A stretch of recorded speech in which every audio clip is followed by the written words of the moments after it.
Xian wielded the Zheng Kingdom sword. A dazzling golden light erupted. He slashed decisively toward the Northern King. This leading warrior of the Great Feng dynasty wore a somber expression. With a wave of his hand, he summoned his personal sword. Unfazed by the sharpness of the Zheng Kingdom sword, he directly raised his blade to block. A thunderous explosion rang out. It was as if hundreds of cannons had detonated at once. A devastating shockwave swept through everything. Even the surrounding rubble was blasted away, leaving nothing behind. The sword in the Northern King's hand disintegrated into powder. It was a supreme artifact crafted by the celestial swordsmith. Even in a battle between third-rank experts, its sharp edge remained unparalleled. But under the Zheng Kingdom's sword's might, it was utterly fragile. Su Qian gave no chance to breathe. With one attack failing, he prepared another strike.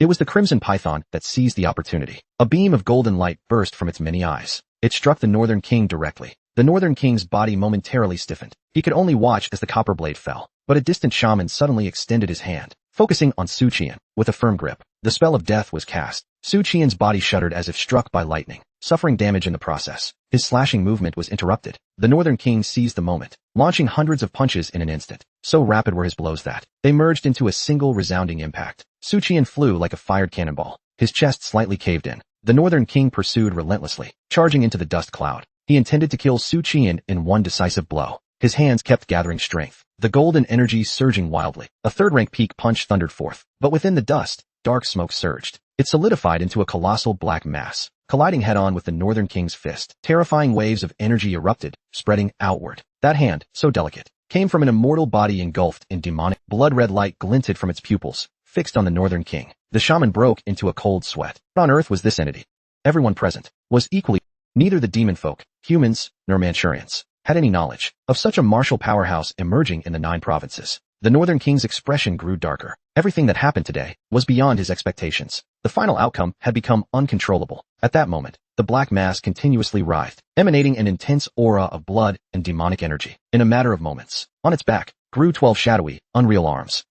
Its muscles flexed ominously. The Northern King was startled, a sense of mortal peril flashing through his mind. In the next instant, the 12 arms all struck simultaneously. Each blow moved so fast it left afterimages. The Northern King could only rely on a fighter's instinct, dodging away from the battle as the white-robed woman watched from afar. She saw an opportunity. Realizing it was a good time to act, she made her move. A hand, refined through countless years of practice, reached toward the blood-colored pill on the ground. Yet just as she was about to grasp it, Black Hand suddenly appeared, blocking the white-robed woman's intent. Black Lotus chuckled coldly several times. He had been watching the demon folk all along. But in the next moment, his body exploded. Gili Jigu ambushed him while he was distracted, intending to gravely wound him and diminish his strength. However, Black Lotus's form was composed of something unknown. After it dispersed, it turned into a pool of foul black water. Moments later, it reformed into a humanoid shape. Thus began a fierce melee in the city. Since the Battle of Shanhai Pass, the 9 provinces had known peace for 20 years. Never before had such a high-level skirmish occurred. A human city was now a battlefield for these near-legendary masters. In the aftermath of the battle, the area lay in ruins. Seizing the moment as the 3 opposing sides held each other at bay, Gili Jigu leapt forward, extending a vine to reach the blood pill. He picked up the elixir, rich with immense life energy, from the rubble. Su Qian was the first to cry out. That blood pill, condensed from the life essence of my Feng people. How dare you? A mere barbarian, take it. The blade light of the Zheng Kingdom sword struck the giant's arm, but it could not sever it in one blow. The sheer strength of the 3 courts and 5 warriors' physique was overwhelming, while the Zheng Kingdom sword could truly injure them. Couldn't do so effortlessly. Su Qian felt a pang of regret. If only the Confucian saint's carving knife weren't sealed in the capital. With it, I could take down 10 of them. The blood pill suddenly shot skyward, drawing everyone's attention again, because Gili Jigu had upset the balance. Seizing the blood pill, everyone shifted their focus, pouring their full strength into the struggle. In the chaos that followed, the blood pill shattered on the spot, splintering into 7 small fragments. Everyone present managed to grab a piece, making the trip worthwhile for them.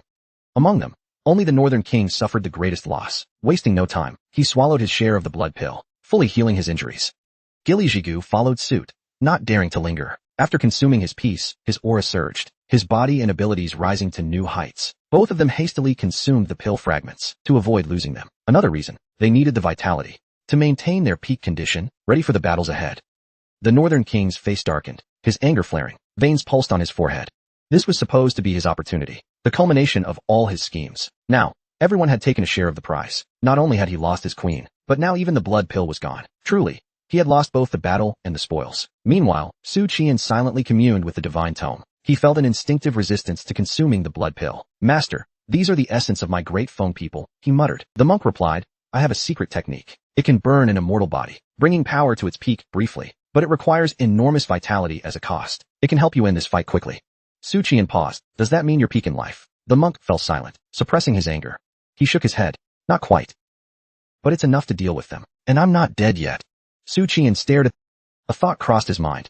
The young dragon slayer eventually becomes a demon. Seeing his hesitation, the monk made no further delay. He swallowed the fragment of the blood pill, stretching his frame. He felt the immense energy coursing through him. What power! No wonder this pill was forged from the lives of 380,000 people. The Northern King sneered.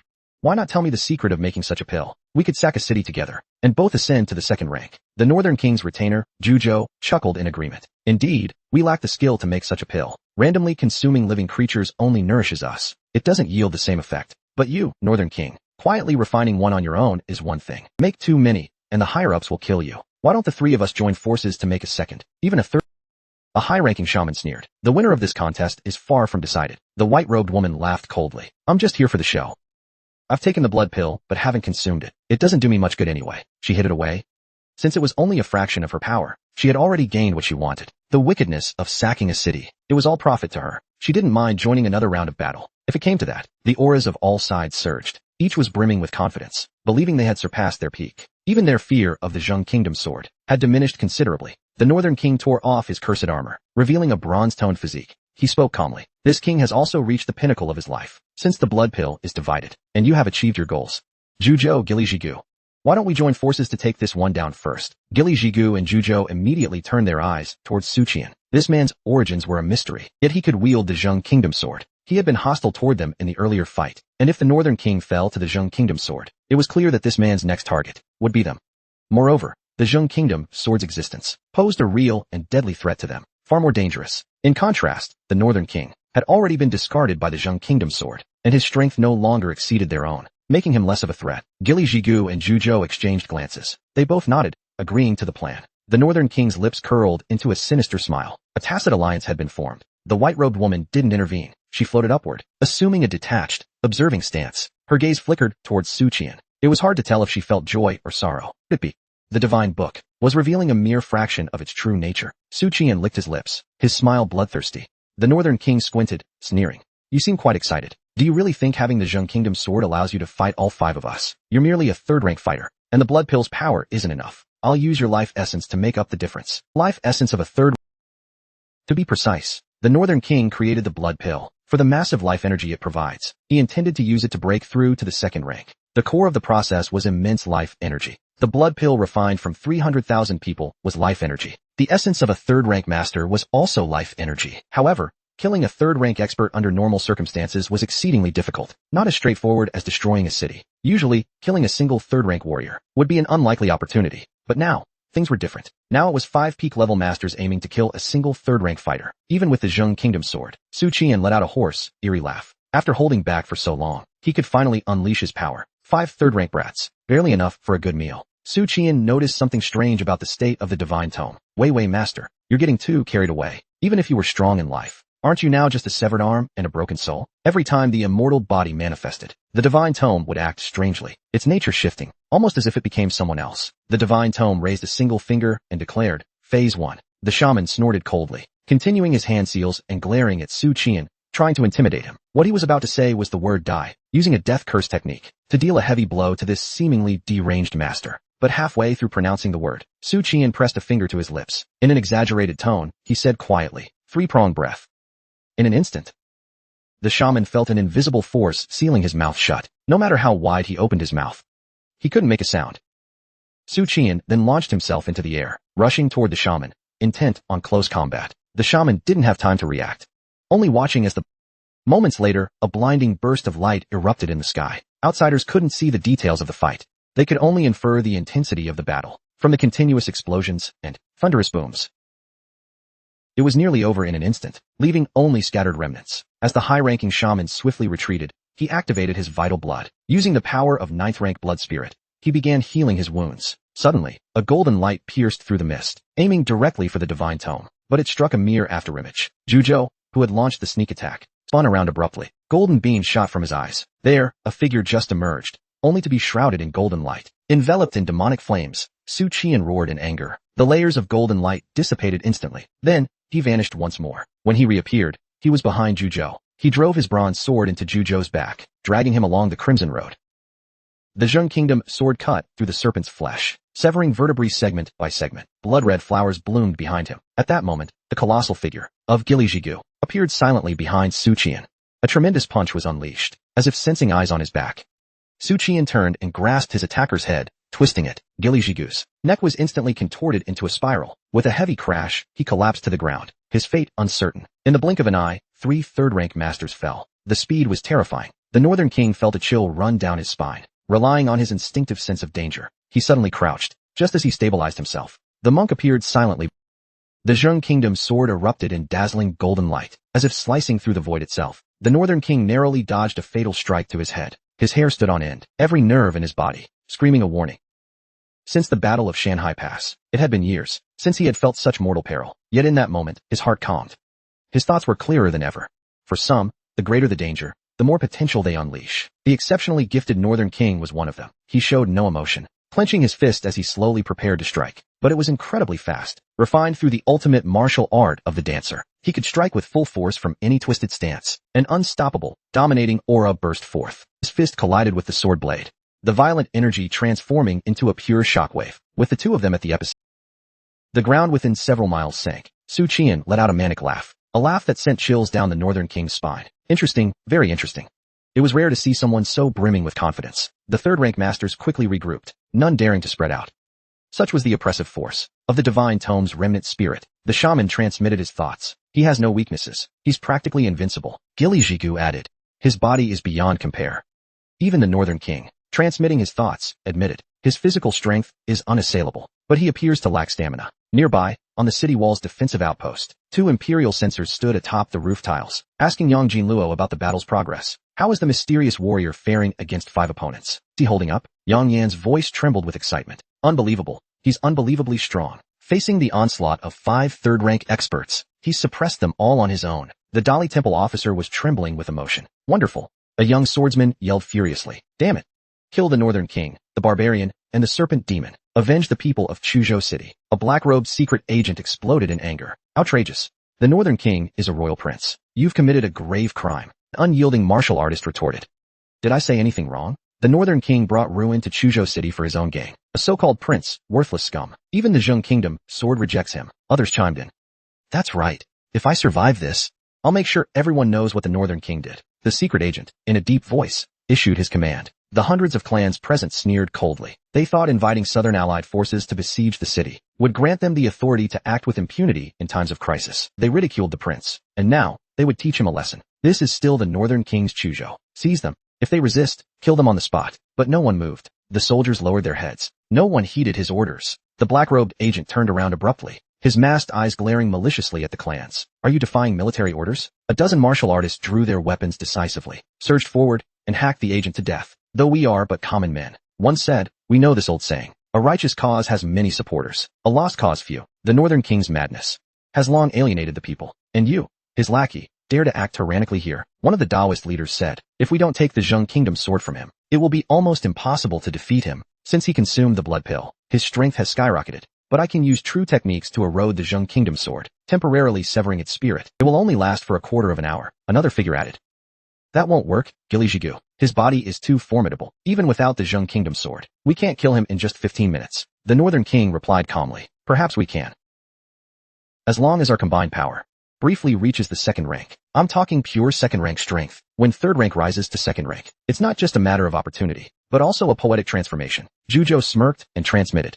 You speak of 2nd rank strength as if it's within your grasp. The Northern King replied nonchalantly. I have a battle formation map. This was one of his earlier creations. The formation was called Peerless Avatar. It could merge the power of everyone into one. It formed a single entity, unmatched and unified. Hence its name, Peerless. This was something he had acquired long ago from Jianzheng. At the time, he reasoned that if the northern forces ever united against him, he wouldn't be able to stand alone. He needed a powerful defensive measure. Jianzheng had agreed with his reasoning and granted him the formation's blueprint, along with a dip into the reserves. Su Qian mentally connected, speaking inwardly to himself. The Divine Tome and the Master Monk are preparing something big. Finish them off quickly. But the Divine Tome ignored him, maintaining a poised, aloof stance, as if the signal had suddenly dropped. In this state, The divine tome was too wild, too arrogant. He couldn't control it. Su Qian sighed inwardly. What made me think I could handle it? Gili Jigu moved first. But his target wasn't Su Qian. Instead, he fired at a section of the city wall. The weapons in the hands of the defenders there suddenly flew from their grasp, rising into the air and gathering into a molten mass. This mass melted into liquid metal, constantly purging impurities. It condensed into a red-hot sphere. And finally, in the sky, the molten metal formed a radiant crimson blade. Cooling rapidly, a Taoist leader reached out, seizing the blade. Its surface was covered in black, twisted runes of corruption. These were symbols of pact and depravity. After refining it briefly, the Taoist turned it into a dark, misty weapon. A black fog now shrouded the artifact. The shaman raised his hand, pointing it at Su Qian. Die! He shouted. Su Qian's chest suddenly caved inward. The death curse struck a devastating blow. It interrupted his movement. Taking advantage, the Northern King punched Su Qian squarely in the chest, forcing him back. A violent force erupted behind him. The aggressive energy surged forward, and Jujo's forehead lit up. A filthy beam of light suddenly burst forth, striking Su Qian squarely. His thoughts became chaotic, his body faltering. The massive artifact, a symbol of corruption, loomed over everything. It descended upon Su Qian with an earth-shaking force. As the dust settled, Jujo watched intently, silently praying that this would seal his fate. Gili Jigu smiled triumphantly. He was convinced that this strike had laid the foundation for their victory. But suddenly, a loud clang rang out. A handprint emerged on the surface of the artifact. A single, outwardly protruding imprint. Everyone's faces changed. The smiles they had just worn vanished instantly. As more and more loud clangs echoed, additional handprints began to appear. The corrupt artifact's form twisted and bent, on the verge of shattering. The Northern King did not hesitate. He leapt into the sky, shouting, "This won't hold him for long. Follow me." His muscles swelled in midair, pale glowing runes appearing on his skin. They spread across every inch of his body. The formation was now inside him. The Azure Giant, Jujo, and the Shaman all took to the skies, rushing toward the Northern King. The glowing runes expanded rapidly, spreading to envelop them. And then, a brilliant sphere of light, almost like a miniature sun, formed over Chujo City. An incomprehensibly immense aura emerged, radiating a divine, overwhelming pressure. This aura resembled that of a celestial general, bearing the authority of a higher being. Everyone below trembled with fear, their legs shaking uncontrollably. None dared to look directly at the terrifying godlike presence. An elder's voice echoed in awe. "Magnificent. This power is unparalleled. It's enough to raise the entire city to the ground." The monk calmly observed the figure in the sky, letting out a disdainful chuckle. It was as if he was taunting them. "If given the chance, you'd reach even higher." A towering figure emerged, standing suspended in midair. Its skin was a mixture of blue and red hues. Its chest and joints were shielded, with horn-like, plated armor. The proportions of its limbs were flawless, its muscular structure powerful. Its body was crafted for combat, the ultimate warrior's form. And its face was the Northern King's. A shadowy figure lingered behind its head, a battle spirit summoned by the shaman, enhancing its combatability. A lone swordsman trembled, asking, "Is that a god?" A nearby clan member responded, "The Northern King seems to have merged with some alien." Not far away, Yang Yan's lips quivered uncontrollably. A chill ran straight to his head. He turned and shouted, "Run." I don't know what kind of sorcery they've used, but this power, it's far stronger than that mysterious warrior. Leave now, or there'll be no surviving this. At that moment, a loud bang resounded. The artifact was torn apart by an uncontrollable force, and the Taoist incarnation was also annihilated. Covered in demonic flames, Su Qian broke free. The copper sword in his hand was now coated in an inky black hue, but without any spiritual essence, it was temporarily useless. Su Qian casually tossed the copper sword aside, staring at the massive stone. "What's that giant blade for?" he muttered. The giant lowered its head, glaring at Su Qian. A chilling voice echoed, "I can't wait to devour your essence and blood. It must be delicious." This time, it was Su Qian who spoke. "Northern King, you've slaughtered. Did you ever think this day of divine retribution would come?" The Northern King opened his mouth to speak, but it was Gili Jigu's voice that emerged. "Northern King, you're a third-rank warrior. If you have the guts to commit such atrocities, then have the guts to take responsibility. Why blame us barbarians and monsters for the massacre? There's really no difference between us. We're just more open about it. But you humans, you've grown accustomed to hiding behind a veil of hypocrisy." Jujo's laughter rang out. "You slaughtered a city. So what? Why deny it? What's the big deal? It was nothing but a horde of insignificant ants. In the era when our ancestors ruled the 9 provinces, humans were no better than livestock. After today's battle, your massacre will be known far and wide. Start thinking about how you'll handle the aftermath." The giant spoke again, this time using the Northern King's voice. "Bury all the clans and end their lineages." He stood proud and aloof. He was ruthless and cold, a capable, ambitious overlord. Such a man wouldn't waste time arguing. Jujo wasn't wrong. He had no qualms about the slaughter. He didn't care about the lives of mere mortals. In the Northern King's eyes, the clans in Chujo City had already been sentenced to death. The divine tome lowered his head, saying slowly, "Phase 2. Su Qian breathed a sigh of relief. Finally, the powers fully awakened. Master, your setup time is ridiculously long. Or is it that the stronger the warrior, the slower the revival? A violent surge of energy erupted. It soared higher and higher. It wasn't from the Northern King. It was from Su Qian, enveloped in demonic flames. His body began to expand. 2 zhong, 5 zhong, 7 zhong, 10 zhong. As he grew, bulging masses formed on his shoulders. They burst through his skin, extending outward. 12 pitch-black arms emerged. This giant figure, seemingly cast from black iron, had a halo of dark flames behind its head, like a corrupted Buddhist statue. The giant radiated overwhelming energy, resembling a war god's avatar, yet demonic and unholy. The Northern King gazed solemnly at the dark figure. Now he finally understood what Phase 1 had meant. You are also at the second rank. The 7 black Dharma form laughed foolishly for a lifetime. Back then, I could suppress a second-rank monk with one hand, unable to lift his head, no matter the system. The cold words in King of the North's mouth were yet unfinished. The person appeared, flashed behind the 7 black Dharma form. A punch hit the back of the head. The flame halo behind the 7 black Dharma form's head shattered directly like a black iron statue. Rushed forward. King of the North sneered. Just this 7 black Dharma form? At the corner of his mouth. I haven't known what pain feels like for years. You still fall short. King of the North, you massacred 380,000 lives in Chujo. I will punch you 380,000 times. The King of the North sneered. Arrogantly said, go ahead. Books relentlessly attacked the King of the North. A majestic and terrifying aura spread across heaven and earth. With a loud bang, the King of the North was punched backward, crashed into the city wall behind him. A divine book soared skyward and followed closely. The aura around it crackled faintly. Its terrifying pressure could crush an ordinary person to death. A voice echoed from his mouth. I don't care if you are a prince or an emperor of the Great Phoenix. If you dare slaughter a city, I will kill you. No one can rely on power to wantonly kill. If you think you can, then today I will return the favor and repay you in kind. The 7 black Dharma form leaped onto the King of the North. 12 fists rained down like a storm. The dense punches struck the King of the North's chest and face. The chitinous armor unleashed its raw, primal violence. Although the King of the North collapsed on the ground miserably, his voice remained domineering and proud. With a sneer, you fight me to the death for It seems you don't know what it means to have the heart of the strong. He breathed deeply. In the sky, white clouds gathered, drawn by his aura, forming a vortex. As the King of the North exhaled, the shattered chitin repaired itself. Wounds healed. On the other side, the pitch-black Dharma form remained calm, fully restored. The King of the North's expression darkened. He raised his hand and cast a death curse toward the divine book. But nothing happened. Because of the deep, radiant halo surrounding the pitch-black Dharma form, it transformed into a pitch-black relic, emitting a gentle yet intense golden light. Like a Buddhist relic, akin to a Taoist golden core, both possessing the power to resist all forms of blood magic. For the first time, the King of the North's expression turned grim. He then slightly lowered his stance and slowly clenched his fist. The 12 pairs of arms of the pitch-black Dharma form suddenly merged, fusing into Su Qian's right arm. The sound of his footsteps resembled an earthquake. He suddenly charged forward. The King of the North also threw a punch. A domineering force reemerged. Their fists collided. The shockwave didn't spread in ripples. Instead, it instantly swept across all of Chujo City, like a passing typhoon, blowing away the ruins, sweeping everything from the ground, clearing out everything within miles. Not even ruins remained. The King of the North's fist cracked inch by inch. Chunks of flesh burst out. He roared in pain, staggering backward. The pitch-black Dharma form followed step by step. 12 pairs of fists kept attacking, striking the King of the North's chest and face, forcing him to retreat continuously. Su Qian shouted at the right moment. Is this ridiculous? Is fighting for mortals ridiculous? His punches rained down like a storm, too fast for the human eye to catch, breaking off pieces of the chitin armor, only for it to repair and be broken again. Su Qian's voice became increasingly hysterical. Without the people, what kind of prince are you? Whose prince are you?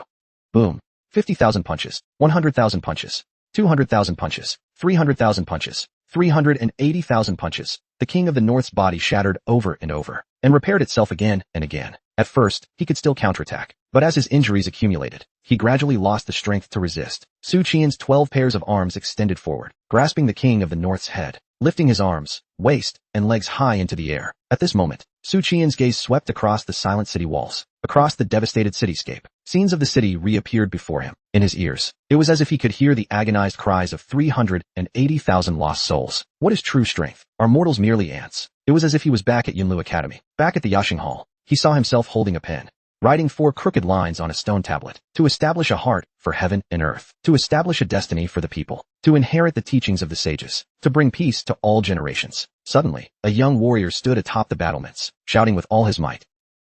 His face twisted with rage. Kill him! A roar echoed from the city walls. One by one, the clans began to shout, kill him! At that moment, it was as if a single spark had ignited a wildfire, sweeping through the entire land. More and more people joined in. Kill him! Kill him! In a trance, Su Qian saw 380,000 souls, appearing atop the city walls, appearing in the sky, appearing on the ground. They silently stared at him. Their collective voices merged into 3 words: kill him. All 12 pairs of arms tensed at once, and with a brutal tear, he ripped the king of the north apart. A torrential rain of blood poured down. The pitch-black Dharma form stood drenched in blood, like a vengeful specter returning from the depths of hell. The Tenjongtal inner temple was shattered. His head transformed into the king of the north. His torso became boiling wine. His hands became high-ranking shamans. His legs turned into the Valley of Fortune. None of the 4 high-ranking warriors remained whole. Boiling wine was paralyzed with fear. He frantically twisted his mutilated body, moving at the fastest speed of his life, crawling toward the broken city wall. The Valley of Fortune had fled even earlier. This mysterious warrior was too terrifying. Just a moment ago, the Valley of Fortune had sensed from him the same oppressive aura as his deceased father. That was the presence of a second-rank powerhouse. The high-ranking shaman lost both hands. He sneered wickedly. A phantom-like shadow descended from the void, swept him up and soared skyward, flying toward the northeast. The pitch-black Dharma form ignored them, shrinking inch by inch, returning to human size. Yet the 12 pairs of arms and the flaming halo behind his head remained. Su Qian clenched his fists, took a step forward, pulled back his arm, and smashed through the air. The king of the north, drenched in blood, stood firm. With a loud bang, his head exploded.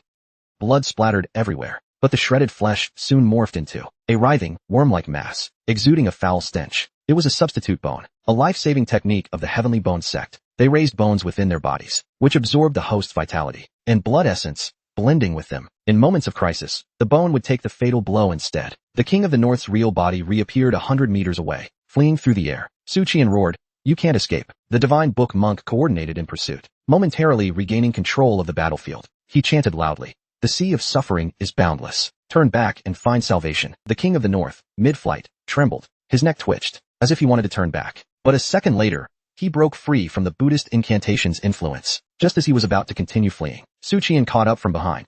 12 pairs of fists struck out at once, forcing shockwaves through the air. At the crucial moment, the king of the north, relying on a dancer's instinct, he barely dodged the fatal punches. But the 12 pairs of hands had already locked onto him. They grabbed the king of the north and pulled him back. Pure life essence was forcibly extracted from his body. The 12 pairs of hands were mercilessly draining his very life force. The king of the north roared in terror. "I don't know why you can wield the Jinghua sword, but you are not of the great Feng royal family. What do the 380,000 citizens of Chujo have to do with you?" Su Qian sneered. "Then what does your death have to do with you? You have no sense of justice. You believe in the law. Then today, on behalf of 300 and I will teach you a lesson." He paused, then scoffed.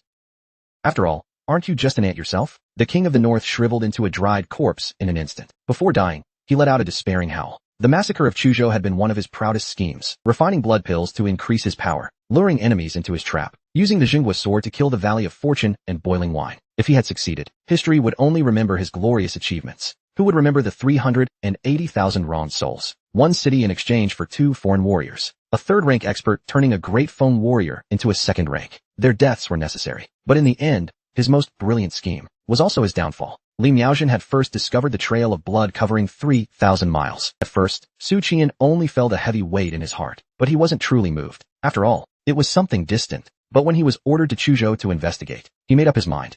As he unraveled the truth step by step, realizing the king of the north's atrocities, he resolved himself to destroy the king of the north's plans, to stop him, to punish him, not just for the 380,000 innocent lives, but for his own beliefs. If he had endured in silence, if he had backed down, this would have become a lifelong regret.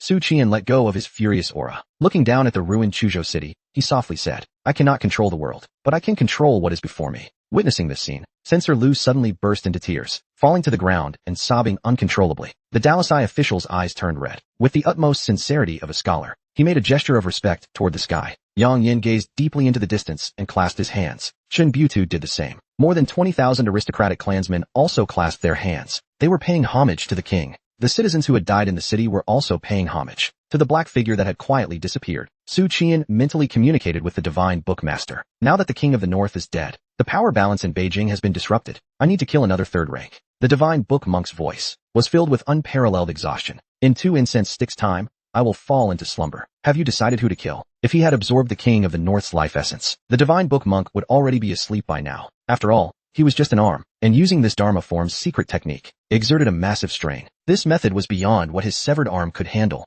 Su Qian made his decision without hesitation. The Valley of Fortune, The northern demon clan's territory bordered the shaman sect, and the two sides had fierce conflicts. Boiling wine could remain to contend with the shaman sect, mutually restraining each other. But the Manchu had caused the deepest harm to Great Fang. Above the clouds, a voice laughed heartily. A man in white bamboo robes laughed until he bent forward and back, laughing with unrestrained joy. The white-robed sorcerer clapped his hands in glee. The king of the north is dead. Finally dead. Good riddance. At this moment, silver-like laughter echoed through the air. A woman in a white dress, walking on clouds, smiled and asked, "Was killing the king of the north part of your plan?" The white-robed sorcerer glanced at her calmly. "Do you want to know? Let's trade information." "You know him?" The woman in the white dress nodded. "Yes. He is the demonic monk the Buddhist delegation is looking for. He is also a respectable person." The white-robed sorcerer asked, "What's your relationship with him?" The woman in the white dress smiled mischievously. "Take a guess." The white-robed sorcerer remained unfazed, calm and collected. The woman in the white dress sighed softly and quietly said, "I respect him a lot. Now it's your turn." The white-robed sorcerer clasped his hands behind his back, looking out over the vast rivers and mountains. His tone carried a confident sense of control. "I'll tell you two things. First, my distant vision is that the emperor will cultivate immortality. Second, the king of the north is easily killed. It's hard to stop the unstoppable. As for the reasons and details, I won't say." At that moment, both of them turned their eyes to the distance. Figure approached, but neither of them acknowledged it. The woman in the white dress remarked, "This generation's Tianzong Saintess is quite talented. She might reach the third rank, maybe even the second." The white-robed sorcerer chuckled. "For people like us, the most exciting event in the next 2 years will be the contest of gods and humans." In the ruins of Chujo City, Yang Yin noticed the soldiers' abnormal behavior. He shouted with a powerful voice, "Soldiers, hear my command. I am Yang Yin, the official in charge of this delegation. Now that the king of the north is dead, I will take charge of all military and governmental matters in Chujo City." He ordered the soldiers to dismount from the city walls and regroup outside the city. Since his youth, Yang Yin had served under Wei Yuan, participating in the Battle of Shanhai Pass. With his leadership experience, he quickly calmed the soldiers and restored order. That moment, Li Miaojin arrived, hovering over Chujo City. He looked down at the ruined city and said, "I'm still too late. Chujo City is already broken." Judging by the scene, there was just now a battle of martial power within the city. Li Miaojin quickly scanned the ruins, and then turned to look at the gathering troops outside the city. In his heart, he thought this didn't make sense, having lived through so much. The young female general in white armor and a silver spear. She immediately sensed something was off. Logically speaking, such an intense battle should have resulted in heavy casualties. There shouldn't be so many surviving soldiers. Li Miaojin rode her flying sword, hovering low near Yang Yin and the others. "Yang Jinluo, what happened in Chujo City? Where is the king of the north?" Yang Yin explained. "The king of the north massacred the city and was killed." Li Miaojin's face stiffened. She stared at him blankly. "Killed? That's your explanation? You're just teasing me, right? If I didn't know this was just your usual personality, I'd be rolling up my sleeves to beat you up right now." The Dalasai minister coughed and added, "At dusk, the northern Yao and Manchu armies launched a joint attack on the city. The leader of the Qingyan tribe, the Valley of Fortune, and the demon clan leader, Boiling Wine, came for the blood pills." The Dalasai minister detailed the battles inside the city, the number of experts involved, and other specifics. The valiant and heroic Tianzong Saintess, dressed as a military officer, stood frozen in place. She had never imagined that this battle would also involve a demonic cultivator from the Earth sect, a mysterious woman wielding the Jinghua sword, and that peerless expert who dominated the battlefield. The situation is too complicated. I need to calm down and analyze this properly. I need Su Qian. Suddenly, Li Miaojin realized something. Yang Jinluo, immediately arrest the commander of the Metropolitan Police, Hu Guogong Ke Yongxiu. He is the true mastermind behind the King of the North's massacre. He was the King of the North's executioner. He personally led the troops that slaughtered the city. The moment she finished speaking, not only Yang Yin, but also the officials of the Dalasai had a drastic change in expression. There was no time to ask for details. Yang Yin immediately issued an order to assist Li Miaojin in capturing Ke Yongxiu. But after searching the entire city's ruins, they found nothing. He had already escaped.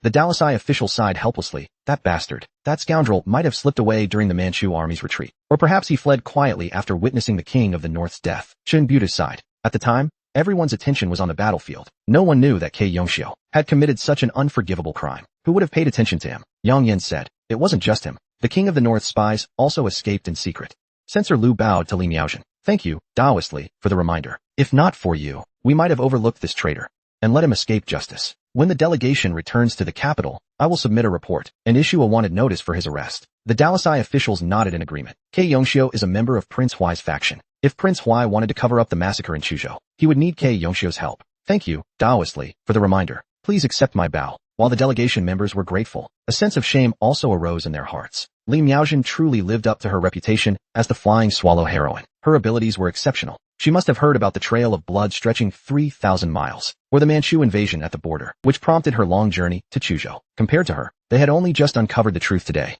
It was truly shameful. Chen Buta cupped his hands and said, Daoistly, K. Yongxiu is the descendant of a founding minister. He holds the title of duke and serves as Chujo's commander. His power is immense. Even in the capital, there are only a handful of people ranked higher than him. The king of the North's massacre has thousands of witnesses. But regarding K. Yongxiu, Daoistly, how did you uncover his crimes? Li Miaozhen coughed awkwardly. She wanted to boast about her investigative skills, but after her previous mishap with an execution, she decided not to brag too much. Suppressing her excitement, she calmly said, Everything leaves a trail.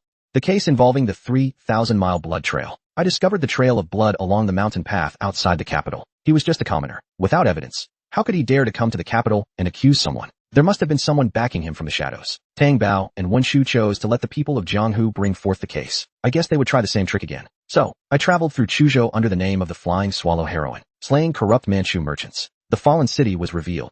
My reputation in Jianghu is somewhat known. Many have sought my help. Many more have opposed me. Sure enough, within a few days, someone secretly approached me, hoping I would intervene. The members of the delegation were thoroughly impressed. They loudly praised her. Brilliant. The Daoisai officials marveled. Daoist Li's mind is truly perceptive. To have found clues from such an unexpected angle, we are truly in awe. Chen Buta sighed. I've worked in the yamen for so many years, and it turns out I've been wasting my time. So shameful, so shameful. Censor Liu admired her greatly. I originally thought this case would remain unresolved, and in the end, we'd have to rely on Su Qian's schemes. But I never expected that Daoist Li would be a step ahead. Li Miaozhen's lips curled up uncontrollably, showing a hint of pride. Then she cleared her throat and said, I'm not trying to be humble, but, actually, all of this was taught to me by Su Qian. We've been in contact the whole time. In an instant, the laughter and praise came to a screeching halt, as if someone had pressed pause.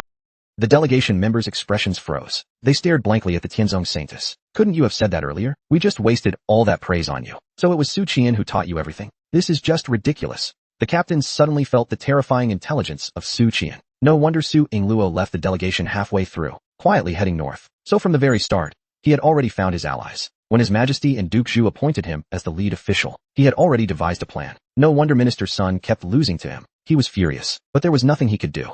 The Daoisai minister shook his head with a wry smile. I was negligent. From the tax silver case to the Sangbo case, to the subsequent Yunzhou case and Fu Fei case, each and every one of them proves that Su Yingluo is a seasoned and meticulous person. He is not to be underestimated. I actually thought he had finally stumbled this time. Turns out, everything was part of Su Yingluo's plan. I was too naive after all. After that, Li Miaozhen informed the delegation that Zheng Xinhai had survived. Censor Liu was overjoyed. Not only did they now have a living witness, but he also had a personal relationship with Zheng Xinhai. Knowing that he was still alive filled him with genuine happiness. Li Miaozhen gave a brief explanation, then asked, Su Lingyan should still be on his way to Chujo. I arrived much earlier than him. By the way, where did that mysterious expert go? The Daoisai minister thought for a moment, then suddenly said, he left in the same direction as the fleeing Manchu forces. Censor Liu's heart skipped a beat, and an incredible thought flashed through his mind. His breathing quickened. Yang Yin quickly caught on. Could he be chasing the Valley of Fortune? Is he worried that the Manchu forces will grow unchecked? Worried that, after this battle, the people of Chujo will suffer under the Manchu iron hoofs? Without delay, several people immediately flew north. Moments later, Li Miaozhen and Yang Yin arrived outside the first thing they saw was the Valley of Fortune. It was hard to miss, because he was lying on the road, covered in blood. This once strongest Manchu warrior from the Battle of Shanhai Pass was now reduced to a withered husk. Li Miaozhen murmured. In the capital, this battle claimed the lives of 2 third-rank martial artists. This event will surely spread across the 9 provinces. It will cause a sensation. Yang Yin seemed a bit dazed. A third rank. Regardless of the system or faction, they're all figures of leadership caliber. Yet in this matter, a third-rank Manchu leader was reduced to nothing more than a stray dog, ravaging the wilderness. The level he once dreamed of attaining was, to someone on a higher plane, of no significance. Yang Yin grabbed the Valley of Fortune's spine, decapitated him with a single stroke, and returned to Chujo. In that now devastated city, he stood atop the battlements, looking down. Chujo, ravaged by this great battle, was already lifeless. The survivors desperately needed good news to regain the courage to keep living. He held the Valley of Fortune's head high and declared, the Valley of Fortune is dead. Beijing is now safe. The citizens and clans in the ruins silently looked up. Some quietly shed tears, while others shouted in excitement. This Manchu powerhouse, who had terrorized Chujo for 20 years, had finally fallen. They now had confidence to move forward. At the same time, countless people wondered, who exactly was that mysterious expert? By a certain pool, hundreds of miles outside Chujo, Su Qian had just finished bathing. Weakened, he lay on a large rock, worn smooth by the rushing water. After absorbing the life essence of the King of the North and the Valley of Fortune, the divine book had fallen into slumber. Unless he could pull off a miraculous feat again, like the one in the ancient tomb, it seemed unlikely to awaken. Without the powerful monk to rely on, A sudden sense of insecurity emerged. Su Qian examined himself. After the divine book revealed its dark Dharma form, his physical strength had improved yet again. It was like a canal widened by a flood. Even though the flood had passed, the changes it left behind were permanent. As Lu Shuren once said, "We thank those who dug the tunnel for us, but we forever appreciate the widening of, for those who expanded the tunnel with the utmost reverence." After this battle, I've gained a deeper understanding of Huajin, the personal experience of fighting high-level martial artists, their use of power. These were invaluable lessons for me. He mustered his strength, sat down to meditate, and after processing everything for a while, his professional habits took over. He began to review the 3000 Li Trail of Blood. The King of the North had two objectives for the massacre. First, to refine blood pills to reach the great perfection stage, then absorb the princess's spiritual fortune, and officially enter the second rank. Second, to lay a trap to hunt the Valley of Fortune and boiling wine. The appearance of the Jinghua Jian. It signified that the Emperor of Yu Jingdi was fully aware of the King of the North's massacre, perhaps even involved in it. Otherwise, the Jinghua Jian wouldn't have been in Chujo. That old dog Emperor, Yu Jingdi, knew about this, which answered one of my questions. That swordsman who died outside the capital. It was Yu Jingdi who had him killed. Only he could set up such a thorough net around the capital, screening and targeting individuals. This explains why I was appointed chief judge and not a circuit inspector. It all makes sense now.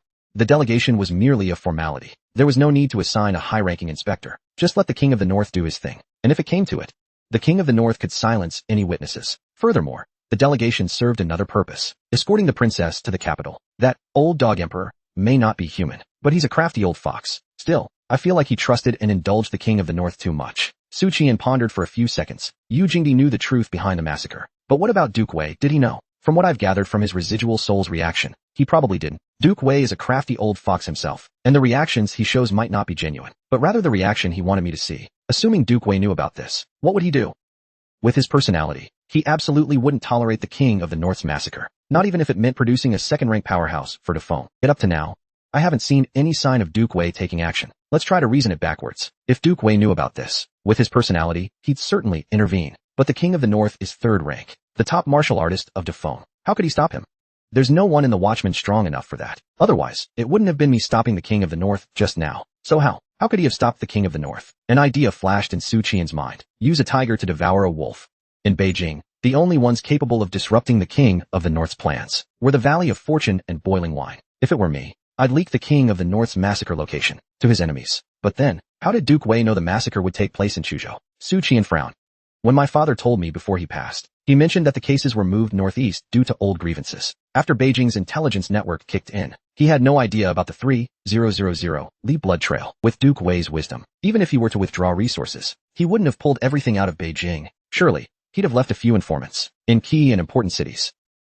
Otherwise, he wouldn't be Duke Wei. This is another piece of indirect evidence, proof that Wei Yuan had something to hide. Su Qian's train of thought gradually became clearer. Duke Wei specifically sought me out, asked me how I planned to investigate the case. I told him I'd leave the delegation midway and head north alone. Then he gave me the contact information from Miss Kyer. As soon as I met Kyer, I immediately learned key intelligence about Shiko County. Everything went too smoothly. Also, Shiko County and Chujo happened to be linked. Does this mean Duke Wei intentionally gave me false intelligence and sent me west? He didn't want me involved in this. If that's the case, then he must have known the situation in Beijing inside out. For a moment, Su Qian felt a chill down his spine. He was both grateful and instinctively wary of this sly old fox. The next morning, Su Qian planned to fetch the princess first, meet up with the delegation, and then visit San Juan Pass. Su Qian, with his stunningly handsome features, looking like a reincarnation of an ancient celestial star, entered the inn and knocked on the princess's door, but there was no response inside. Su Qian listened carefully, catching the faint sound of even breathing. He muttered under his breath, "It's already mid-morning, and she's still sleeping? This woman must be carefree." Su Qian placed his palm on the door. With a gentle nudge of energy, the latch clicked open. The moment he stepped inside, he saw the screen facing the door, draped with a skirt, clothing, and a pale pink robe embroidered with plum blossoms. She must have bathed last night, and then fallen asleep on the bed. Her clothes and personal items were left scattered around. This was the first princess's personal wardrobe. If it were in my time, it'd probably fetch a fortune online, not just soft currency. Su Qian searched the room, but didn't see the fragment of the Earth book. Following the faint connection to the artifact, he eventually found it being used as a makeshift table wedge. For a moment, he felt the urge to give her a lesson she'd never forget. Su Qian reluctantly retrieved the fragment, thinking, this woman doesn't understand the value of this jade fragment at all. It contains my life's work. Time passed second by second. The woman on the bed occasionally mumbled something, twisting slightly in her sleep. After who knows how long, she finally murmured, and slowly opened her eyes. Then, Su Qian saw the princess's shoulders tighten suddenly, then gradually relax. He smiled and said to her, you're awake. A flash of delight flickered in the princess's eyes, but she sat up with a deliberately nonchalant demeanor. Why are you back? She chuckled. Figured it out, didn't you? The King of the North is a third rank. After all, no one in all of Defone is stronger than him. It's good that you can weigh the risks and benefits. This matter is better left to the court to handle. No need for you to flaunt your courage. The princess had tossed and turned restlessly all night. Of course, this had nothing to do with her worrying about Su Qian being killed by the King of the North. Not in the slightest. Su Qian said matter-of-factly, "The King of the North is dead." The princess froze upon hearing those words. She sat there like a statue, her eyes dimmed with disbelief. Her voice quivered as she said, "I don't believe it." Su Qian rolled his eyes. "Seriously, this isn't something to joke about. A prince dying is a huge deal. Why would I lie to you about it?" The princess's shoulders trembled slightly. Her hands clenched tightly. She asked again, her voice uncertain, "Really?" Su Qian looked at her and nodded. Then, he saw the princess's long lashes tremble. A tear rolled down her cheek. 2, 3, 4 tears fell like pearls off a broken string, cascading down. She cried for her newfound freedom. The King of the North was dead. From now on, she would no longer be a pawn for others. Su Qian instinctively stepped forward to comfort her, but then he remembered they weren't that close. So he stood back, indifferent. Defeng's first beauty sobbed softly when she finally stopped crying. Su Qian, "You're free now. The 9 provinces are vast. You can go wherever you want. Like Mundo." She wiped her tears and sniffled, asking, "Who's Mundo?" What a boring question. Su Qian couldn't be bothered to answer. A now calmer Mulanji started eating the breakfast Su Qian brought. In the room with just the two of them, Mulanji asked sneakily, "Was it you who killed him?" Su Qian shook his head. "The King of the North is so strong. How could I possibly beat him?" A mysterious expert appeared and took him down on the spot. "The members of the envoy can testify. You'll know soon enough." Thinking it over, Mulanji also found it hard to believe that Su Qian had done it. Although the King of the North was wild and ruthless, his strength was beyond question. He was far stronger than Su Qian at the moment. Her bright eyes hovered over Su Qian's head. Then she playfully asked, "How did your hair grow back?" Su Qian was caught off guard. He snapped, "What fake hair? I've always had hair." The princess stubbornly insisted, "You didn't. I saw you wearing a wig when you disguised yourself." Su Qian gritted his teeth. "You must have seen it wrong." After saying that, he became even more annoyed. He picked up a chopstick and knocked her on the head. Mulanji let out a pained yelp and almost started crying. Sensing the mood, she quickly changed her tune. "You do. You've always had hair. I must have been mistaken, in some sense." Su Qian wasn't lying. Thanks to the powerful abilities of the magic scripture, his hair had indeed grown back. If a third-rank warrior can regenerate a limb, regrowing hair should be nothing. This time, Su Qian's hair was real. After breakfast, Mulanji asked hesitantly, "What should I do now?" Su Qian replied indifferently, "I already said, go wherever you want." Noticing Su Qian's lack of interest in helping her, Mulanji pouted and said, "Then lend me 10 taels of silver. I'll return to the Mu family in Jiangnan. When I have money, I'll find someone to repay the silver." With that, Su Qian placed a silver ingot on the table. Mulanji froze. He agreed so readily. Her already downcast mood grew even heavier. She kept a straight face as she collected the money, then silently packed a few personal belongings. Moving briskly, she walked to the door. Only then did she declare petulantly, "I'm leaving." Su Qian nodded. Without even looking at her, he said lightly, "Go ahead." Mulanji bit her lip, wanting to glance back to see if he was truly so cold-hearted. But in the end, she refrained. She spun around and ran out of the room. After leaving the inn, she walked alone toward the city gates. She passed through bustling crowds, through noisy markets. She walked for a long time. Suddenly, she lost her nerve. It didn't feel like a path to freedom at all. At 13, her family sent her to the palace, exchanging her for high office and wealth. She had lived in the palace's confinement for years, then was handed over to the King of the North by the Emperor. She had spent 20 years in the prince's mansion. She yearned for freedom, longed to live unrestrained. But now that freedom was within reach, she suddenly realized she couldn't survive on her own. She was like a caged golden canary. 20 years of luxury had stripped her of the ability to fly free. Even if she returned to her family, they would just sell her off again. Most likely, the day she arrived home, her relatives would send her back to the palace. She stood there, bewildered, the light in her eyes dimming. Her shoulders slumped. Her figure looked frail, like a homeless young girl. At that moment, a strong hand was placed firmly on her shoulder. Behind her, a man's sigh sounded. "Little aunt, I've thought about it, and I feel I should take you with me. What do you think?"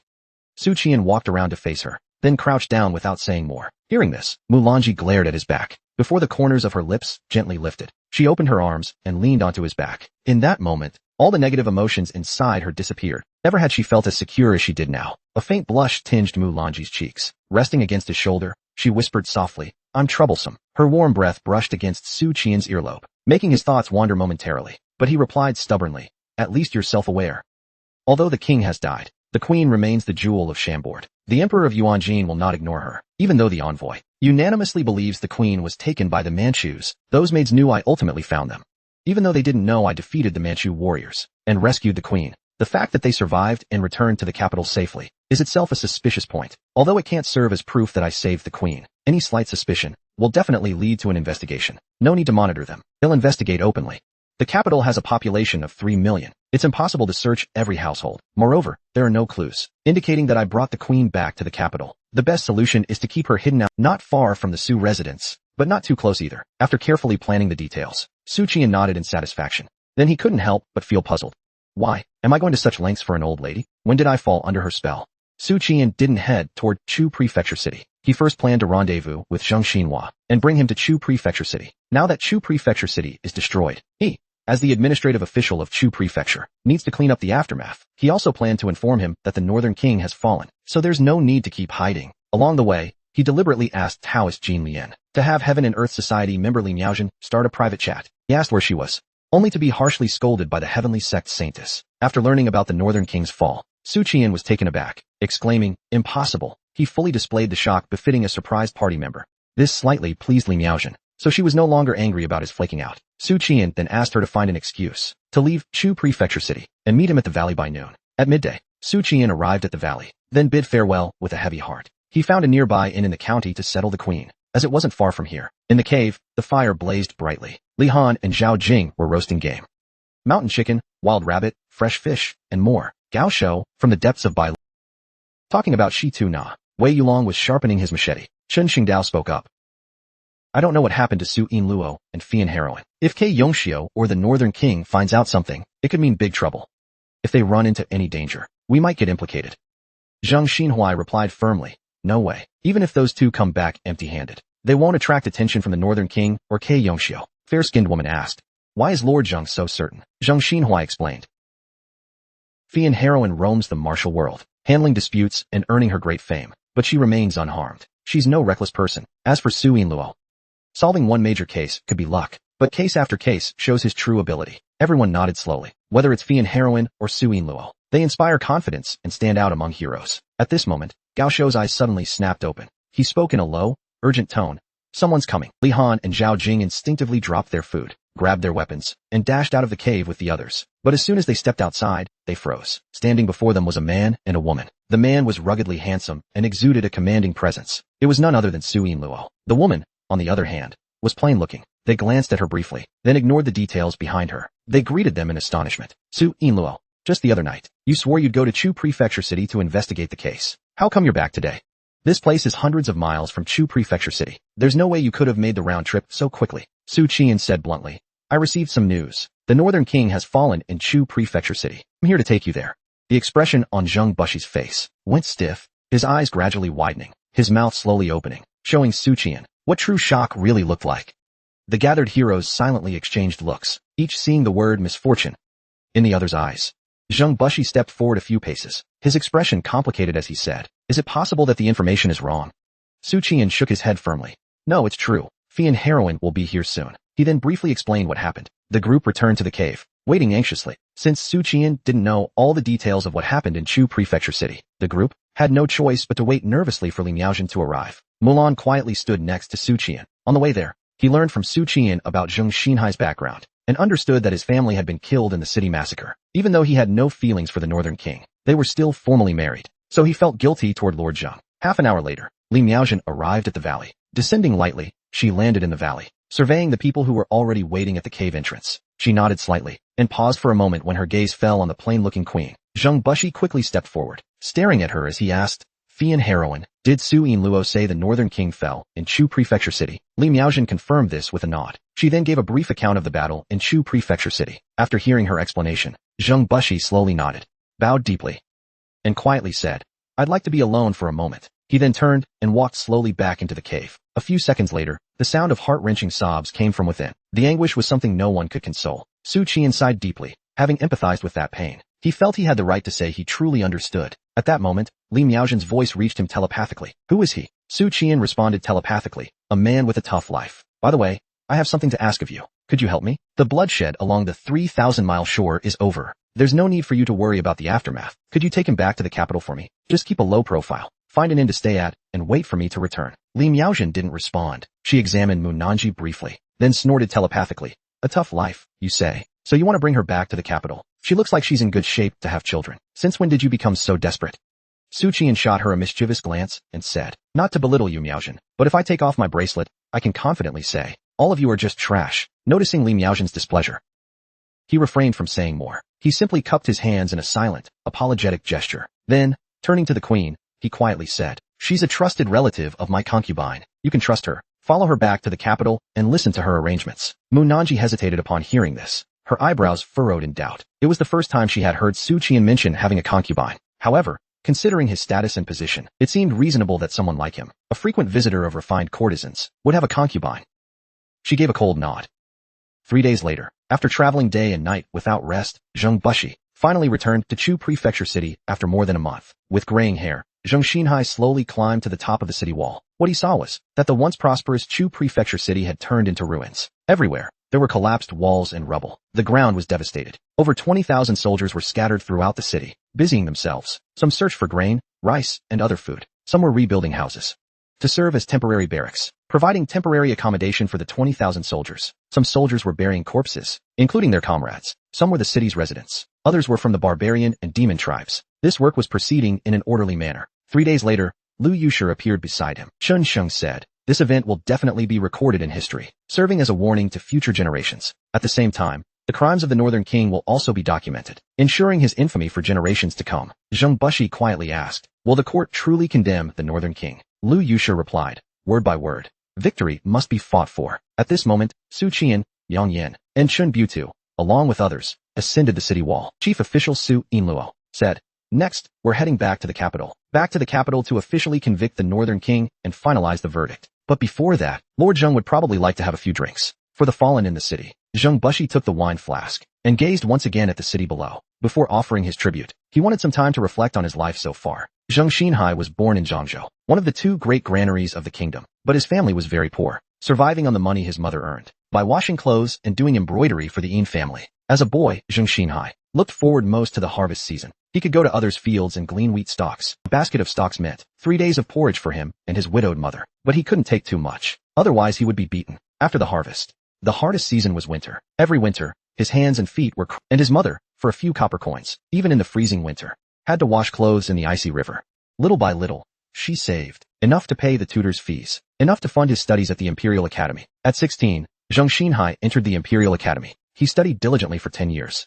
In the 19th year of Yuanjin, he passed the Imperial exam, ranking as a second-class Jinshi. He immediately rushed back home, eager to share his joy with his mother, hoping to bring her to the capital to settle down. He wanted to bring honor to his family name, to make those who once sneered at them look at them with newfound respect. But what he saw was his mother's small, lonely grave. His widowed mother had passed away years ago, but no one had told him. The family letters had been sent by relatives, because that hard-working, selfless woman didn't want to disrupt her son's studies. Zheng Xinhai knelt before his mother's grave for a day and a night. His official career didn't go smoothly. His rigid principles and unwillingness to compromise offended the then chief minister. As a result, he was demoted to the frigid north to serve as a low-ranking county magistrate in Chu Prefecture. At first, he didn't like Chu Prefecture, as the region was bitterly cold and its people fierce. Eventually, he came to understand. He used up his savings and called on hoping to be transferred back to the capital. But one year, Manchu cavalry raided the region, pillaging dozens of miles of land. Afterwards, Zheng Xinhai was sent to console the citizens and assess the damage. Seeing the haggard, impoverished faces of the survivors, he was reminded of his late mother. Later, former classmates and friends worked to have him transferred back to the capital, but by then, Zheng Xinhai didn't want to leave Chu Prefecture. He had poured all his energy and passion into this land.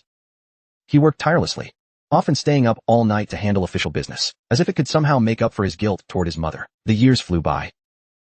18 years passed in a flash. He had devoted most of his life to Chu Prefecture. Now, he was left with nothing but solitude. Zheng Xinhai was overcome with sorrow and began to weep silently. The wine in his hand spilled out, raising small clouds of dust.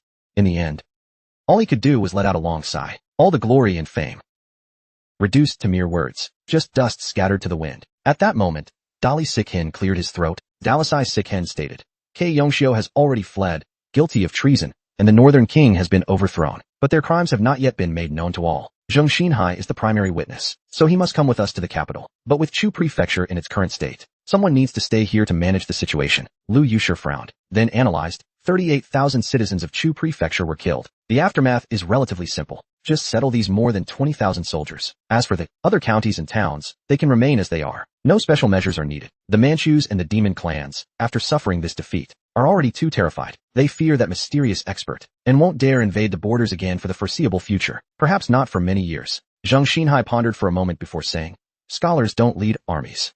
I'm skilled at but I'm a novice at military matters. Among us, only Yang Jinluo has the highest cultivation level and experience commanding troops. He can both lead and deter enemies." Yang Yin nodded faintly, indicating his willingness. Su Qian remained silent throughout, simply standing there, an upgraded version of Zhu Guanxiao. Though quiet and reserved, he was highly reliable.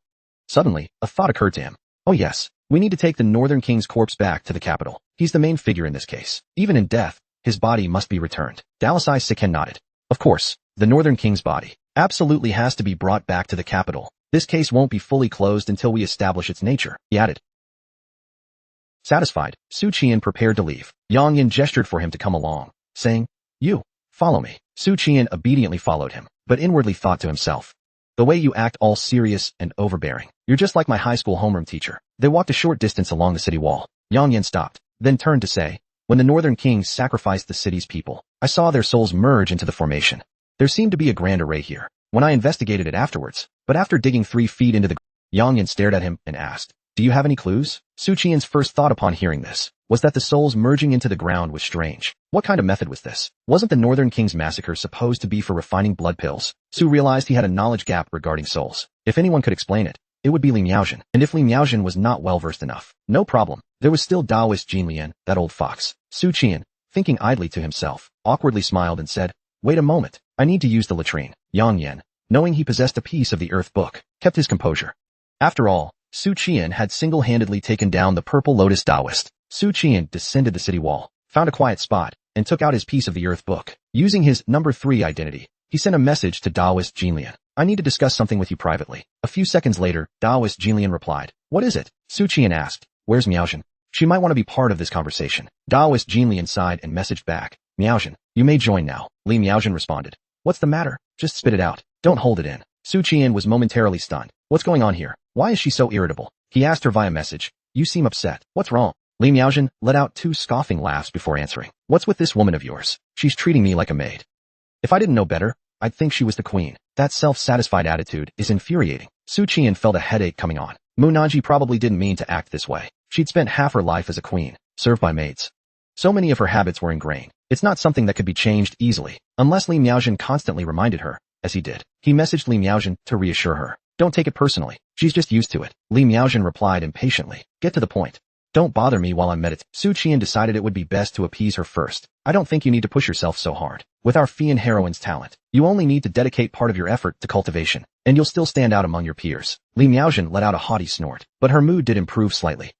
She replied, "I think you're just sweet-talking me." Su Qian put on his best ingratiating smile and said, "What do you think, Taoist Jinlian?" Taoist Jinlian sighed and said, "I think you two don't respect me at all." Neither Su Qian nor Li Miaojin dared to continue bantering. They steered the conversation back on track. "Well, here's the situation. When the Northern King sacrificed the citizens of Chu Prefecture, Yang Yin saw with his own eyes the souls merging into the ground. Afterwards, he couldn't find them anywhere." Li Miaojin responded, "Was there any residual formation?" Su Qian thought for a moment.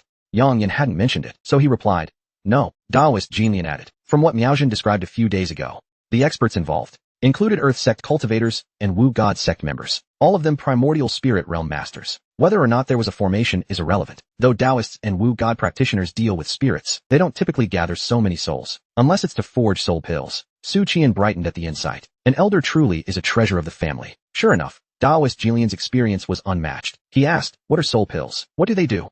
Taoist Jinlian replied, "They have many uses. They can enhance the primordial spirit, serve as alchemy ingredients, be used to forge magical treasures, or even repair damaged souls and cultivate artifact spirits. Moreover, the Earth Sect cultivators probably needed soul pills. Additionally, the resentment and negative energy caused by the massacre, such immense evil in the world, must have been a valuable resource to them." Su Qian nodded in realization. So, the Earth Sect cultivators. It was for the soul pills that they collaborated with the Northern King. So, could they continue massacring cities? The Earth Sect cultivators are a significant threat. Jinlian replied with a cold laugh. They wouldn't dare. They're just a step away from facing heavenly tribulation. In their current state, they'd never risk it. So there's no need to worry about them slaughtering more people, unless they have a death wish. Su Qian was reassured. After ending the message exchange, he returned to the city wall. Yang Yin immediately looked over. Su Qian said with a sly smile, I just remembered. Those souls were likely turned into soul pills. This might have been the reward the Earth Sect cultivators received for their cooperation with the Northern King. Yang Yin slowly nodded. Pills. Those soul pills must be the great evil that the Earth Sect cultivators sought. He had been present at the scene. Even from a distance, he had heard it clearly. The next step was to formally classify the Chu Prefecture massacre case, to properly record the crimes of the Northern King and K Yongxiu. This would undoubtedly face Yang Yin said, if you encounter any issues, consult with Duke Wei. Listen to his advice. And don't act rashly. Understood?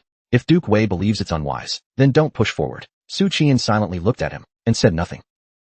In early summer, a ship from Chu Prefecture cut through the waves, slowly entering the boundaries of the capital. Finally, it docked at the capital's wharf. The delegation stood on the deck, gazing at the bustling crowds. Their hearts were filled with emotion. When they had left for Chu Prefecture, it was early spring. Now that they had returned to the capital, it was early summer. What had transpired during this time would be enough for ordinary people to boast about for a lifetime. As they breathed a sigh of relief, their eyes burned with determination. They were about to bring a groundbreaking message to the capital. The Northern King had fallen. According to tradition, officials returning from inspecting or investigating in the provinces would first report to the Imperial Secretariat to submit their findings. But before doing so, for an urgent or non-urgent matter, official documents had to be sent ahead to the capital. Whether it was court memorials or major affairs like this one, a report always had to arrive in the capital first. If the matter was urgent, it would be expedited. 600 miles or 800 miles, depending on the severity. This procedure not only upheld the monarch's prestige, but also ensured the emperor had ample time to think things through, consult trusted ministers, and make informed decisions. The only exception was rebellion. The complete destruction of Fuzhou City, its population massacred, its ruins left in the wake, was a catastrophe. No longer did Defeng have a powerful guardian like the Northern King. Such a grave event should have warranted an urgent 800-mile courier, or even a 1,000-mile one if possible. Yet the envoy had deliberately refrained from sending any report in advance, keeping the court in the dark. The envoy wasn't trying to rebel. They just wanted to catch the court, and the emperor, off guard. This was a calculated move by Zheng Xinhai, not something formally stated. By creating chaos within the court, he could manipulate events and maneuver skillfully, lobbying the older, influential officials and the king's loyalists to rally the entire bureaucracy together. When the envoy disembarked from their vessel, they carried with them a humble coffin bearing the Northern King's corpse. As a disgraced traitor, the envoy did not afford him a grand coffin. Instead, a plain, cheap wooden box was used, treating the once proud prince like a stray dog. Unceremoniously, they dragged his body back to the capital. Outside the palace of Emperor Yuanjing, a eunuch hurried to the entrance and stopped short, bowing silently. A stern-looking elderly eunuch in imperial robes, stationed by Emperor Yuanjing's side, glanced at the door, then at the aging emperor. Finally, he shuffled over and whispered, "What is it?" The younger eunuch whispered back a few words, and the elder eunuch frowned slightly. The elder eunuch furrowed his brow, then waved the younger eunuch away. He cautiously returned to Emperor Yuanjing's side, lowering his voice as he spoke.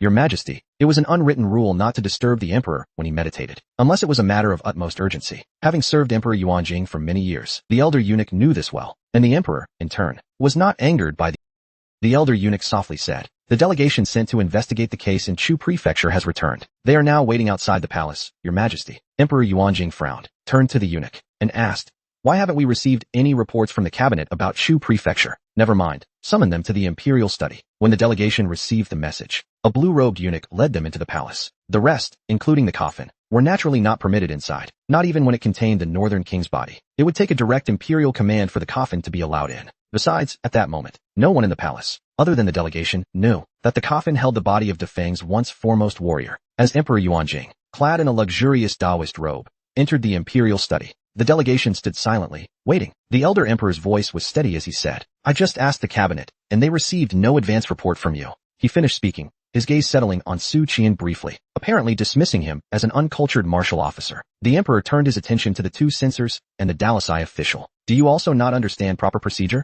Zheng Xinhai stepped forward defiantly, meeting Emperor Yuanjing's gaze. "Your Majesty, Chu Prefecture has been destroyed. How could we send a report?" This seemed to catch the emperor's attention, and he studied Zheng Xinhai closely. After a moment, he addressed him. "Zheng Aiqing, you are the administrator of Chu Prefecture. How dare you return to the capital without the court's permission?" Zheng Xinhai gave a bitter laugh. "Your Majesty, Chu Prefecture is no more. My title is meaningless now." Su Qian frowned. Zheng had referred to himself as I instead of your servant. Zheng Daren's mindset seemed off, ashen, like a dead heart, with nothing left to fear. Yuanjing frowned deeply, speaking angrily. "What do you mean by that?" Zheng Xinhai took a deep breath and declared loudly, "The Northern King Wei, promoted to the second rank, colluded with the Wu God sect and the Earth sect massacring 380,000 lives in Chu Prefecture City. He pulled out a memorial from his sleeve and presented it with both hands. I submit this petition, imploring your majesty to bring justice for the innocent lives lost. Punish the Northern King severely. The rest of the delegation followed suit, producing their own memorials and presenting them with both hands. Su Qian's memorial had been pinned by Censor Liu. They all echoed, we submit this petition, imploring your majesty to bring justice for the innocent lives lost. Punish the Northern King severely. This shocking revelation left Yuan Jing momentarily expressionless. He stared blankly at the delegation. After a long pause, he raised his hand, reaching shakily for the memorials. It took him a long while to read through them. Finally, in a hoarse voice, he asked, where is the Northern King now? Su Qian couldn't resist a sarcastic thought about Yuan Jing's acting skills. The Dog Emperor's performance is impeccable. He could go head-to-head with Duke Wei for the Best Actor award. After all, Yuan Jing knew full well about the massacre. He was likely one of its masterminds. He's asking this on purpose, still thinking. The Northern King is enjoying himself in the capital. Su Qian, serving as the lead officer, felt that this revelation should come from his own hand. Emperor Yuan Jing glared at him, visibly displeased, and his irritation towards Su Qian grew. What do you have to say? Su Qian replied fervently, Your Majesty, rest assured. The Northern King acted against the will of heaven and the law of man. Now, he has met his end. His body has been brought back to the capital by our delegation. It's just outside the palace now. How to deal with it? I leave to your Majesty's decision. A deafening silence fell. For Yuan Jing, the words felt like a thunderclap. His face turned ghostly pale. His face lost all color. He stared directly at Su Qian, as though struck by a tremendous blow. This time, his voice was genuinely hoarse. What are you saying? What are you saying? Su Qian raised his voice. Your Majesty, the Northern King's corpse is just outside the palace, quartered by 5 horses. Rest assured, he's completely dead. Thud, thud, thud. It was as if Emperor Yuan Jing had been struck on the forehead with a stick. For a moment, he swayed unsteadily, almost falling backward. The elder eunuch shrieked and rushed to catch him. Saving the emperor's last shred of dignity, Yuan Jing gave a deep, low growl. Get off me. He shoved the eunuch away and stumbled out of the imperial study. His steps were hurried and panicked, his complexion pale as paper. He could no longer maintain the majesty and control of a sovereign ruler. The elder eunuch's cries grew distant. Quick, follow him. Protect his majesty. Protect his majesty. Su Qian lowered his head, a cold smile tugging at the corners of his mouth. Yuan Jing burst out of the imperial study, running wildly without regard for decorum. The wind tousled his beard, bringing tears to his eyes, making him look less like an emperor and more like a frightened, pitiful man fleeing disaster. The palace gates came into view. Yuan Jing saw the guard. He saw the coffin they carried. And at that moment, he stopped. After a moment's pause, he took another step and slowly walked toward the guards. He stepped through the palace gates and approached the coffin. In a hoarse voice, the old emperor said, Put it down. The coffin was gently lowered. The guards, ever mindful, Yuan Jing stood there silently, staring blankly at the coffin lid. The elder eunuch, along with other eunuchs and guards, finally caught up. Yuan Jing exhaled deeply. They stopped as well, standing silently behind him. No one dared to make a sound. Emperor Yuan Jing was on the verge of an explosive rage. Before him was a cheap, hastily constructed coffin. This was the resting place his own half-brother deserved? Yuan Jing reached out, placing his hand on the coffin. Slowly, he pushed the lid open. As the sight within was revealed, Yuan Jing's breathing grew rapid. The Northern King's body was shriveled and withered, like a corpse mummified over countless years. The scene shocked those present. The sound of gasps swept through the crowd. The Imperial Guards and the Rainforest Guards knelt down at once, knowing it was a grave offense to witness the Emperor's sorrow. But there were always a few who dared defy convention, like Su Qian and the delegation. Su Qian took a deep breath, then knelt as if he were a tiger falling to the ground, showing his respect for the Emperor. In a deep voice he said, Your Majesty, you must take care of yourself. Do not grieve too deeply. Your concern for the people of Chu Prefecture, your profound sorrow for them. If they could know this, even in the afterlife, they would be comforted. Yuan Jing's face, his eyes locking onto Su Qian with a venomous glare. Su Qian, as if oblivious, continued loudly. The Northern King massacred 380,000 people in Chu Prefecture. He deserved death many times over. But now that he's dead, his crimes remain unpunished. Whether his body should be displayed or flogged, that is for your Majesty to decide. I have no opinion. The Rainforest Guards guarding the city stirred uneasily. Only now did they realize that the coffin contained the Northern King, the first warrior of Defone, the Emperor's half-brother. Such a powerful warrior had perished. Even more shocking was the revelation that he had slaughtered 380,000 people in Chu Prefecture. Faced with such an earth-shattering truth, no one could keep their emotions in check. The murmurs spread like wildfire. Not even Yuan Jing's authority could silence the buzzing crowd. Yuan Jing waved his hand, his pale lips uttered one word, cold and trembling, leave. Su Qian feigned ignorance and continued, Your Majesty, when will you announce this to the world? Yuan Jing suddenly lost control and roared furiously, his entire body trembling with rage. His chest heaved as if it might explode. He snatched the guard's sword and shouted, Su Qian, you think I won't kill you? I'll kill you right now. He brandished the blade, and Su Qian knew his. He stepped back and said, "Your Majesty, please take care of yourself. I'll take my leave now." Yuan Jing bellowed, "Get out. All of you get out." Later, back at the Night Watchman's headquarters, after more than a month away, Su Qian finally returned. He went straight to the base of Howran Tower. After being announced, he ascended to the 7th floor. Wei Yuan, dressed in a sky blue robe adorned with cloud patterns, was playing a game of solitaire chess. With his left hand he moved black pieces, and with his right hand, white. Without looking up, he said, "You're back." Su Qian gave no formal greeting. He sat at the table and said in a low voice, "The Northern King is dead." Wei Yuan remained focused on the board, not sparing a glance at Su Qian. "Dead is dead," he said indifferently. When Su Qian tried to say more, Wei Yuan interrupted him. "Wait until I finish this game." Suddenly, Su Qian stood up. He swept the pieces off the board with one motion. A clattering sound filled the room as black and white stones scattered. The sudden noise made everyone in the tea room pause. Stones flew in every direction. Wei Yuan frowned deeply, clearly angered by the outburst. He looked ready to reprimand the young man, but for some reason held back. Instead, he let out a cold snort. "Go make some tea," he ordered. "Make it properly." "Go on." Su Qian brought the tea. Wei Yuan took a sip, then said unhurriedly, "What would you like to know?" Su Qian didn't waste words. He got straight to the point. "Wei Gong, you knew all along. You knew the Northern King would massacre Chu Prefecture." Wei Yuan responded, calm as ever. "You figured that out, did you? You leaked the intelligence that led the Manchu and Miao tribes southward. Also, they would target Chu Prefecture." Su pressed on. "Just how did you know, Wei Gong?" Even the spies among the tribes themselves, the remnants of the Wan Yao kingdom, they were completely at a loss. Wei Yuan answered calmly, "I guessed.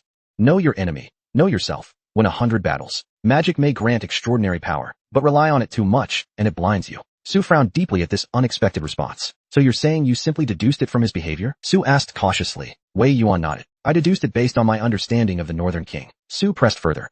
"But the Manchu and..." "How did you see what they missed?" Wei Yuan chuckled coldly. "Who said I was guessing about the Northern King?" Su felt a chill. If not the Northern King, then Wei Gong was referring to Yuan Jing. It dawned on him. The massacre in Chu Prefecture, if not directly ordered by Yuan Jing, was certainly orchestrated with his knowledge. And if that's the case, perhaps the plan to slaughter Chu Prefecture came from Yuan Jing himself. Was Yuan Jing's aim truly just to elevate the Northern King to the 2nd rank? Even if he trusted the Northern King completely, even if he permitted the massacre, would have been a calculated move. That would be more consistent with Yuan Jing's cunning and statecraft, his imperial strategy. Su quietly muttered to himself. So that's how it is. His Majesty might have other motives. Wei Yuan fell silent. Then he said, "Next question." Su noticed Wei Yuan's expression falter for a split second. In that brief moment, he wondered if he'd imagined it. Did Yuan Jing indeed have another purpose? But Wei Gong knows. He just doesn't want to tell me. Su Qian, skilled at reading micro-expressions, calmly said, "The intelligence from the 3 yellow line. It was fake, wasn't it?" Wei Yuan smiled faintly. "Just a pretext to keep you away.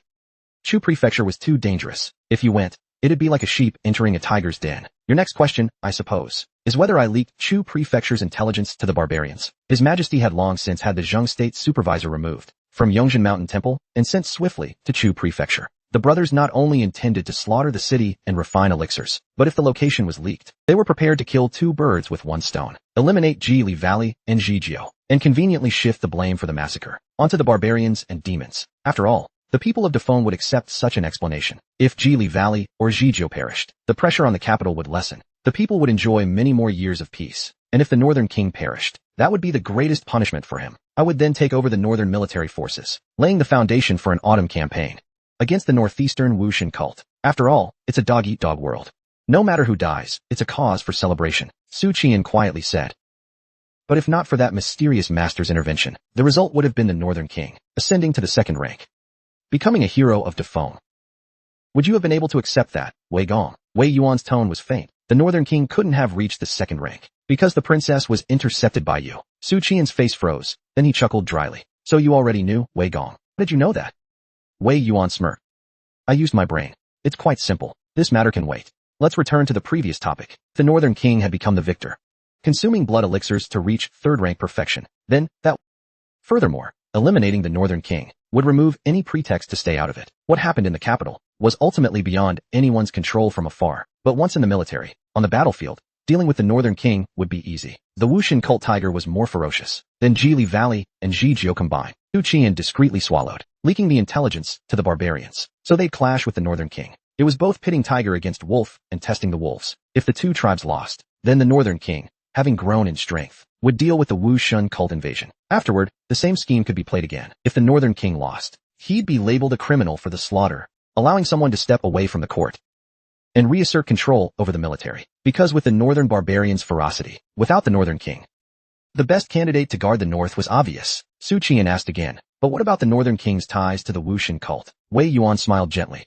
If the interests align, even I could collaborate with the Wuxian cult. But when interests clash, just allies will draw their blades. That's why the northern king didn't have to die in Chu prefecture. At this point, his expression grew more serious. Remember this, Su Qian. A wise strategist must be patient. While impulsive courage may feel exhilarating, it will ultimately cost you more. Su Qian felt bitter inside. But Wei Gong, I am, after all, a martial man, unbound by gods or Buddhas, loyal to no king or heaven. A man who would overturn the world in a single righteous fury. That's what a true martial man is. That's what you once told me. Wei Yuan, the master of strategy, preferred to work from the shadows, carefully laying his plan step by step, focused on results. He could endure any loss or sacrifice in the process. Su Qian knew he couldn't do the same. I have a guilty conscience. I tend to focus on the process rather than the outcome. I'm different from Wei Gong. In the end, we are not the same. Su Qian sighed inwardly and asked, Wei Gong, how did you know the consort wouldn't meet the northern king? A strong sense of doubt arose in his heart. He began to suspect it was Wei Gong who betrayed her. Wei Yuan said slowly, the maids Yang Yan had the troops bring back. I sent them back to the prince's residence. Given Yang Yan's character, if those maids weren't suspicious, he would have sent them directly back to the prince's residence, not to me. The fact that he sent them here indicated an issue. When I looked into the matter, I realized the consort must have been taken by you. Yang Yan suspected the same, which is why he sent the people to the night watchman's bureau first. No one else saw the scene. Your suspicion was minimal. It wouldn't have occurred to others.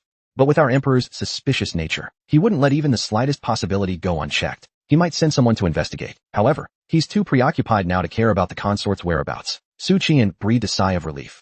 No wonder before leaving Chu prefecture, Yang Yan told me to consult Wei Gong if needed. Having a team of capable allies really is a blessing. Wei Yuan put on a serious face and said, before the mission began, the emperor went out of his way to inform me the consort would accompany us. It was his warning to me not to interfere. Yet, the consort's whereabouts were still leaked. Su Qian's thoughts churned.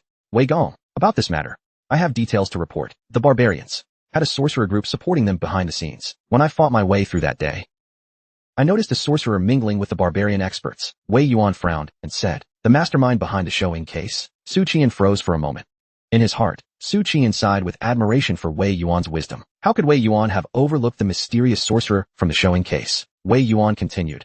The former assistant minister of revenue, Zhou Xianping, was most likely associated with that mysterious sorcerer. I once approached the Grand Chancellor about this, but the old fox gave me no answer. However, one thing is certain. This mysterious figure has deep roots within the court. Wei Yuan casually mentioned this to Su Qian, and then they naturally shifted topics, moving on without further discussion. The change of subject felt so seamless, so instinctive, that neither of them noticed how unusual it was. Wei Yuan, in a tone that was half amused, half serious, asked, what are you planning to do with Mu Nanji? Su Qian humbly sought advice. What does Wei Gong think? Wei Yuan thought for a moment before saying, keep her outside the city for now. But control yourself. Don't take advantage of her before you reach the third rank. That would be wasting a treasure. Su Qian's face turned red. Wei Gong, that's so crude. He chuckled off. Wei Yuan, in a warm tone, asked, do you have any other questions? Su Qian did have another question. Something he'd been wondering about for a long time. He quickly spoke up. What exactly is so special about the consort? Who is she really? Wei Yuan gave a knowing smile and said, go to Yunlu Academy. Find a book called The Essence of the Great Zhou. Read it, and you'll understand.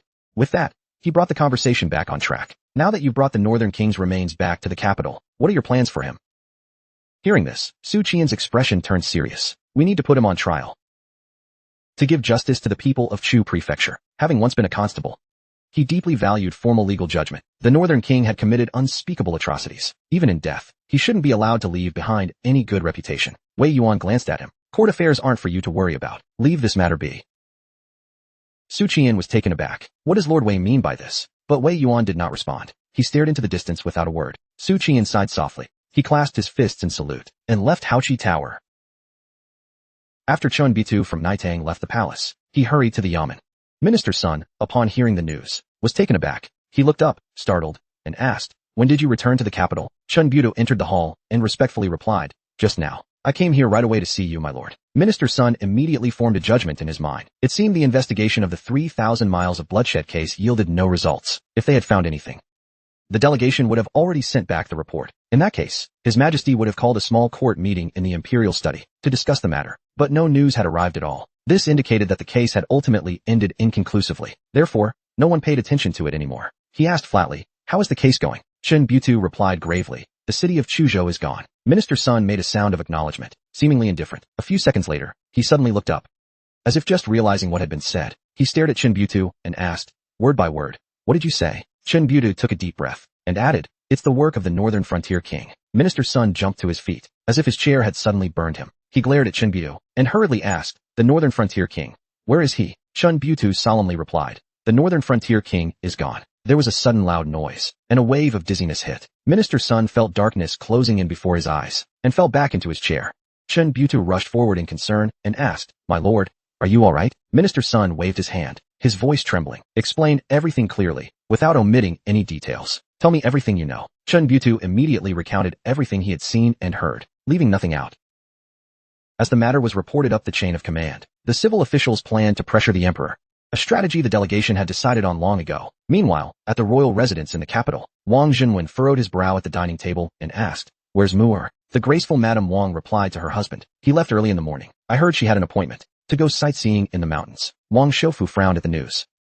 Mu'er seems to have been going out frequently these days, often meeting with others. Madame Wang hesitated for a moment, unsure if she should respond. Meanwhile, everyone else kept their heads down, quietly eating. Clearly, they all knew about it, but none of them dared to speak up. Only the somewhat simple-minded second son took a sip of wine and said, Father, little sister has been seeing Su Erlang from the Su family lately. You're a member of Su Xinyan, didn't you know? The whole family fell silent, their faces stiffening. They all turned their stony gazes on the second son, their expressions saying, what were you thinking? The second son just furrowed his brow and continued. Simu is at the age for marriage, and Su Erlang is from the Imperial Academy's archive office, a top-notch candidate from a prestigious family. Father, why not have Su Erlang formally propose, then marry Simu? It'd be a perfect match. When I got married, that's what I did. At first, my wife's family refused, thinking I wasn't up to their standards. So I brought my retainers and household guards, and spent a whole day respectfully persuading them. That's how I won my wife over. Now, she's happier with me than she ever was at home. Wang Shoufu's face grew increasingly serious, his tone colder and calmer as he said, Su Qian's cousin? Madame Wang cautiously watched her husband's reaction, nodding slightly. It's not as serious as second brother says. They just seem to have some mutual interest, at most. Wang Shoufu nodded faintly, his emotions unreadable. Just then, the steward came rushing in. Standing at the inner hall entrance, he urgently announced, Master, Minister Sun from the Ministry of Justice is here. Wang Shoufu looked surprised. At this hour?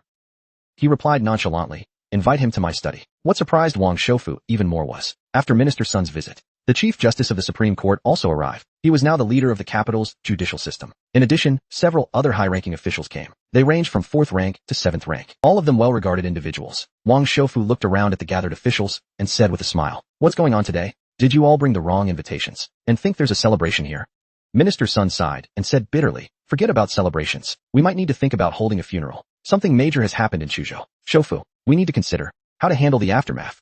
Wang Shoufu looked at him, then at the others. Sitting up straighter in his chair, he said in a steady voice, what happened? Minister Sun's face was ashen as he replied, Chujo City is gone. Wang Shoufu felt as if thunder had struck his head. The Chief Justice, his voice heavy with sorrow, added, King of the Northern Frontier is dead. More thunderclaps. Another 4th rank official spoke up. Apparently, the Northern Frontier King massacred the city. Wang Shoufu was completely stunned. His mind felt like it had been struck by one bolt of lightning after another. His thoughts went blank. Unable to form even a single coherent idea. He couldn't even control his facial expressions. Sitting motionless at the table, his eyes vacant, his face frozen, he looked like a lifeless figure made of paper. Chujo is gone. The Northern Frontier King is dead. If Chujo was under the Northern Frontier King's control, how could such critical information be the last thing I find out? After a long pause, Wang Shoufu's mind began to recover. He slowly regained the ability to think. One by one, questions rose to the surface. Wang Shoufu, who had navigated the treacherous waters of the court for years, took a deep breath, his eyes filled with both pain and resolve. Tell me everything in detail, Minister Sunday. Start with you. Minister Sun nodded, but said nothing. Instead, he looked out the study's door and called, Chun Bu. As soon as he spoke, the door opened, and a man in plain official attire stepped inside. Entering the study, Minister Sun sighed and said, let's have the person involved explain. The Chief Justice of the Supreme Court frowned and muttered, so you finally thought to bring him in. He motioned for a servant to go and call on the official waiting outside. Chun Bu stepped forward and greeted, Master Wang. My lords, our journey northward was fraught with dangers. In Jiangzhou's territory, we were ambushed by 3 4th-rank experts from the Man tribe. At that time, the only 4th-rank expert in the delegation was Yang Jinluo. Wang Shoufu's face grew serious as he asked, how did you escape the ambush? Chun Butu replied, actually, before we boarded the boat, the delegation was already feeling uneasy. It was Su Luo who suggesting we take a different route. He claimed that if we didn't, we'd likely face an ambush at Lu's Shoal the next day. After some debate, we followed Su Yinluo's advice and changed our route. The next day, Yang Jinluo went ahead alone by boat to scout. Sure enough, he was ambushed. The attackers were northern demons led by Jiao Dutong, the lord of Shan Mount. Wang Shoufu frowned deeply and commented, "That person is meticulous, as sharp as a cunning hare." When we chose him as the lead official, the court's Zhugong put forth great effort, because they trusted his abilities. As Chun Buta spoke, he couldn't hide the gratitude in his expression. Unfortunately, we still couldn't avoid the ambush. In the end, they found us. At that time, the 3 fourth-rank experts surrounded us. Yang Jinluo couldn't hold them off alone. In that critical moment, Su Yinluo stepped forward. He single-handedly held off 2 fourth-rank experts, giving us time to escape. After that incident, we parted ways with Su Yinluo. It wasn't until Chujo City was destroyed that we met again. Wang Shoufu raised his hand to interrupt. What was the reason for the Man tribe ambushing the delegation? He asked. And where did Su Qian go? Chun Butu frowned slightly and replied uncertainly.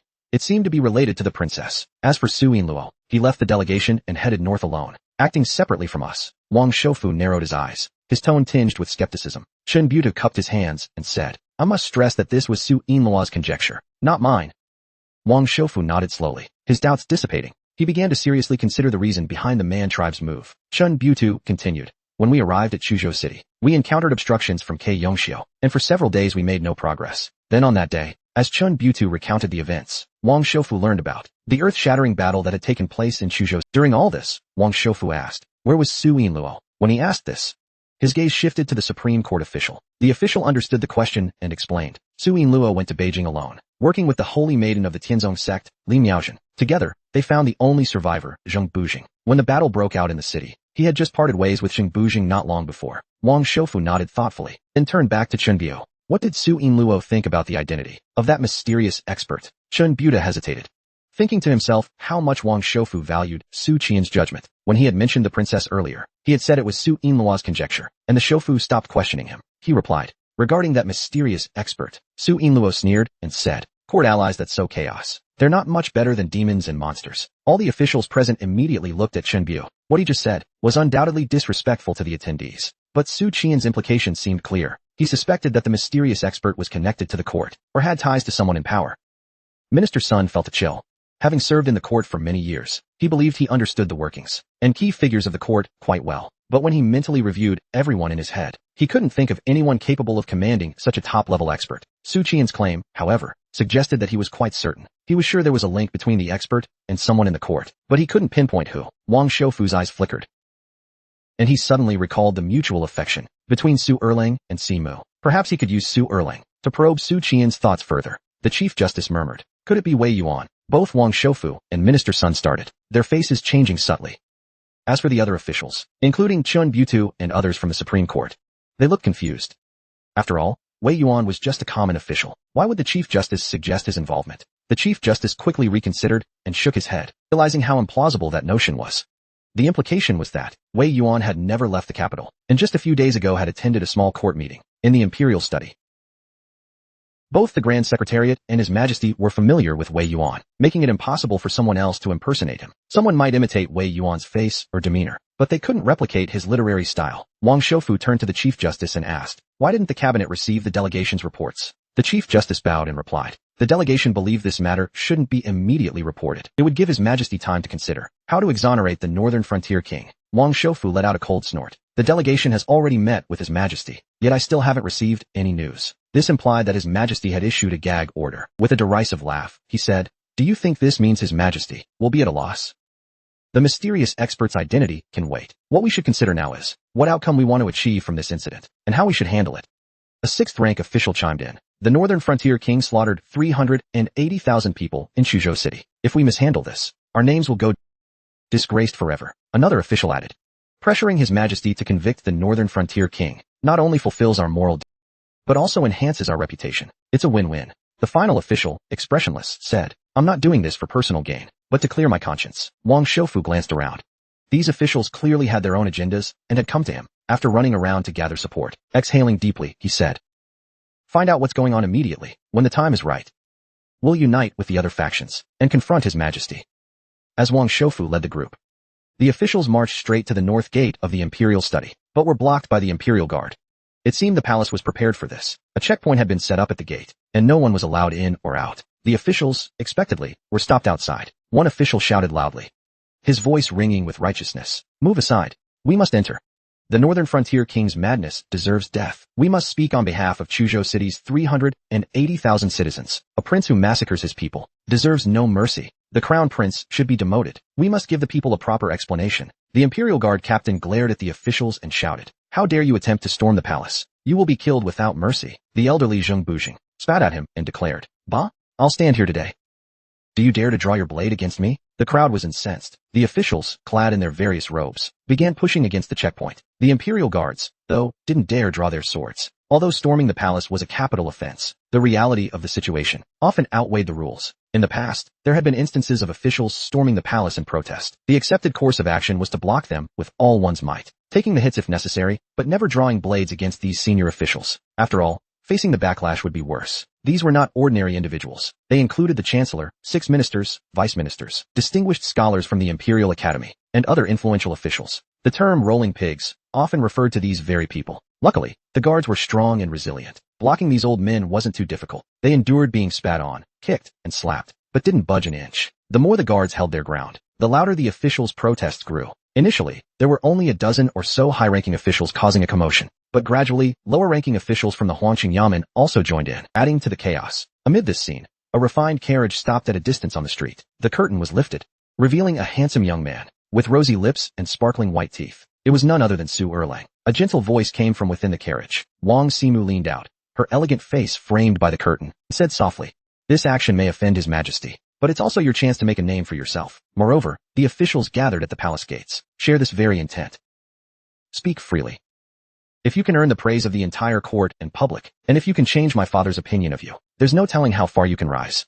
Through widespread, deliberate circulation, news of the Northern Frontier King's massacre had reached everyone in the Huangqing Yamen. Hearing this, Wang Simu advised Su Erlang to join in the matter. Su Erlang thought to himself, whether your father changes his view of me or not has nothing to do with me. Su Erlang was about to say, he came here not to flatter anyone, but to hold true to his convictions. However, before he could finish, he stammered in shock, Big brother. Startled, he asked in confusion, Big brother, what are you doing here? Su Qian shot back, I should be asking you the same thing. What are you doing here? Saying that, he glanced at Wang Simu, who was in the carriage. Not bad. Erling, he muttered. Wang Simu gave a forced polite smile, then quickly dropped the curtain. Su Qian lightly smacked Su Erling's backside and teased, little brother, you're something else. Here, I am still single, struggling to find a wife, while you've already snagged the young lady from the Wang family. Su Erling blushed, both angry and embarrassed. He turned red and said, Big brother, stop talking nonsense. Miss Wang and I are just friends, having intellectual conversations like gentlemen. Su Qian thought to himself, is that how gentlemanly friendship is supposed to work? But he didn't press the matter. Instead, he asked lightly, we can talk about that later. Why are you here now? Su Erlang, his face growing serious, said, I just heard that. The delegation brought back news of the Northern Frontier King's atrocities, how he massacred the city out of selfish ambition to secure his promotion to the second rank. Big brother, tell me, is this true? Su Qian's playful demeanor vanished. He nodded solemnly. Su Erlang's chest tightened in pain. He stumbled back 2 steps, his eyes instantly red with tears. He had been skeptical at first, but the sight before him, the verbal condemnation from the officials, and his brother's words all told him. It was the cold, harsh truth. 380,000 lives. He had slaughtered his own people. Reviewing the annals of history, it is rare to find someone so ruthless and cold-blooded. If I cannot, then my 19 years of studying the classics have been in vain. Su Qian turned to the gathered officials, his expression contemplative as he tried to gauge the sentiment in the palace. It seemed that the higher-ups were hesitant to convict the Northern Frontier King. The bureaucrats were sharp with their pens, but their spoken arguments lacked weight. Su Qian stepped forward. He said to his brother, wait here for a moment. I'll be right back. His face showed a mix of determination and a hint of nervousness. With a stern shout, he commanded, step aside. The noisy scene suddenly fell silent. The air grew still. The officials frowned and turned around. They realized it was Su Xinjian, a well-regarded scholar from the Hanlin Academy. Many couldn't help but recall his famous debates against the Buddhist monks, his cutting words. That left the Buddhist envoys furious. Remembering these instances, the crowd parted quietly to make way. Wang Shoufu tilted his head slightly, looking at Su Xinyan with a blank expression. Though his demeanor remained calm, he didn't look away. It was clear he had some expectations. Su Xinyan ignored the stares from all around. Taking a deep breath, he declared loudly, hearing the shocking news of Prince Huai's massacre for personal gain. It's an affront to loyalty, a betrayal of one's lord and kin. Time passed. The sun slowly moved westward. At the palace gates, only Su Erlang's voice remained. His rant went on for 2 full hours, and it was masterful. He cursed in classical Chinese. He recited classical texts on the spot. He quoted the classics effortlessly.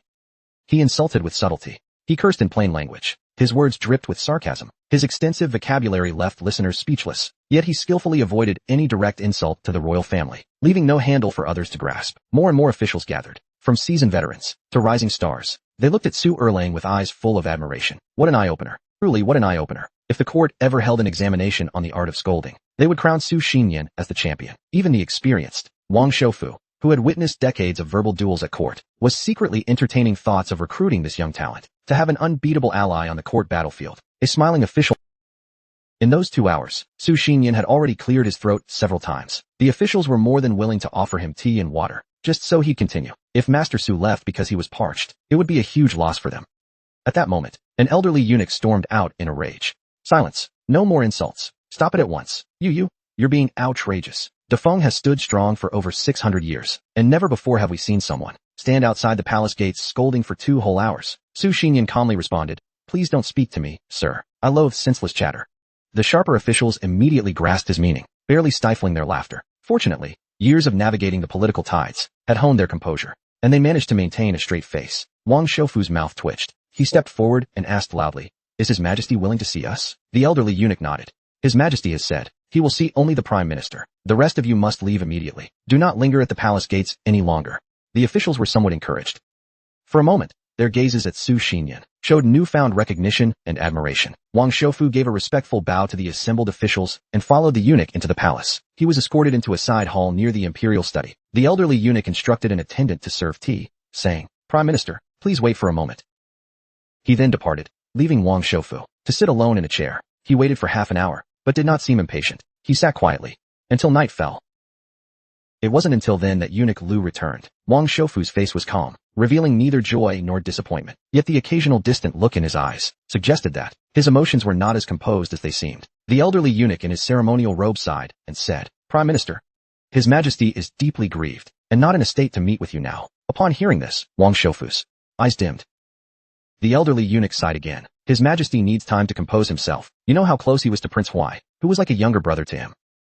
Now that he's suddenly gone, Wang Shoufu silently nodded, signaled for the eunuch to step back, and left the side hall of the imperial study. As he watched Wang Shoufu leave, the elderly eunuch let out a heavy breath, as if relieved.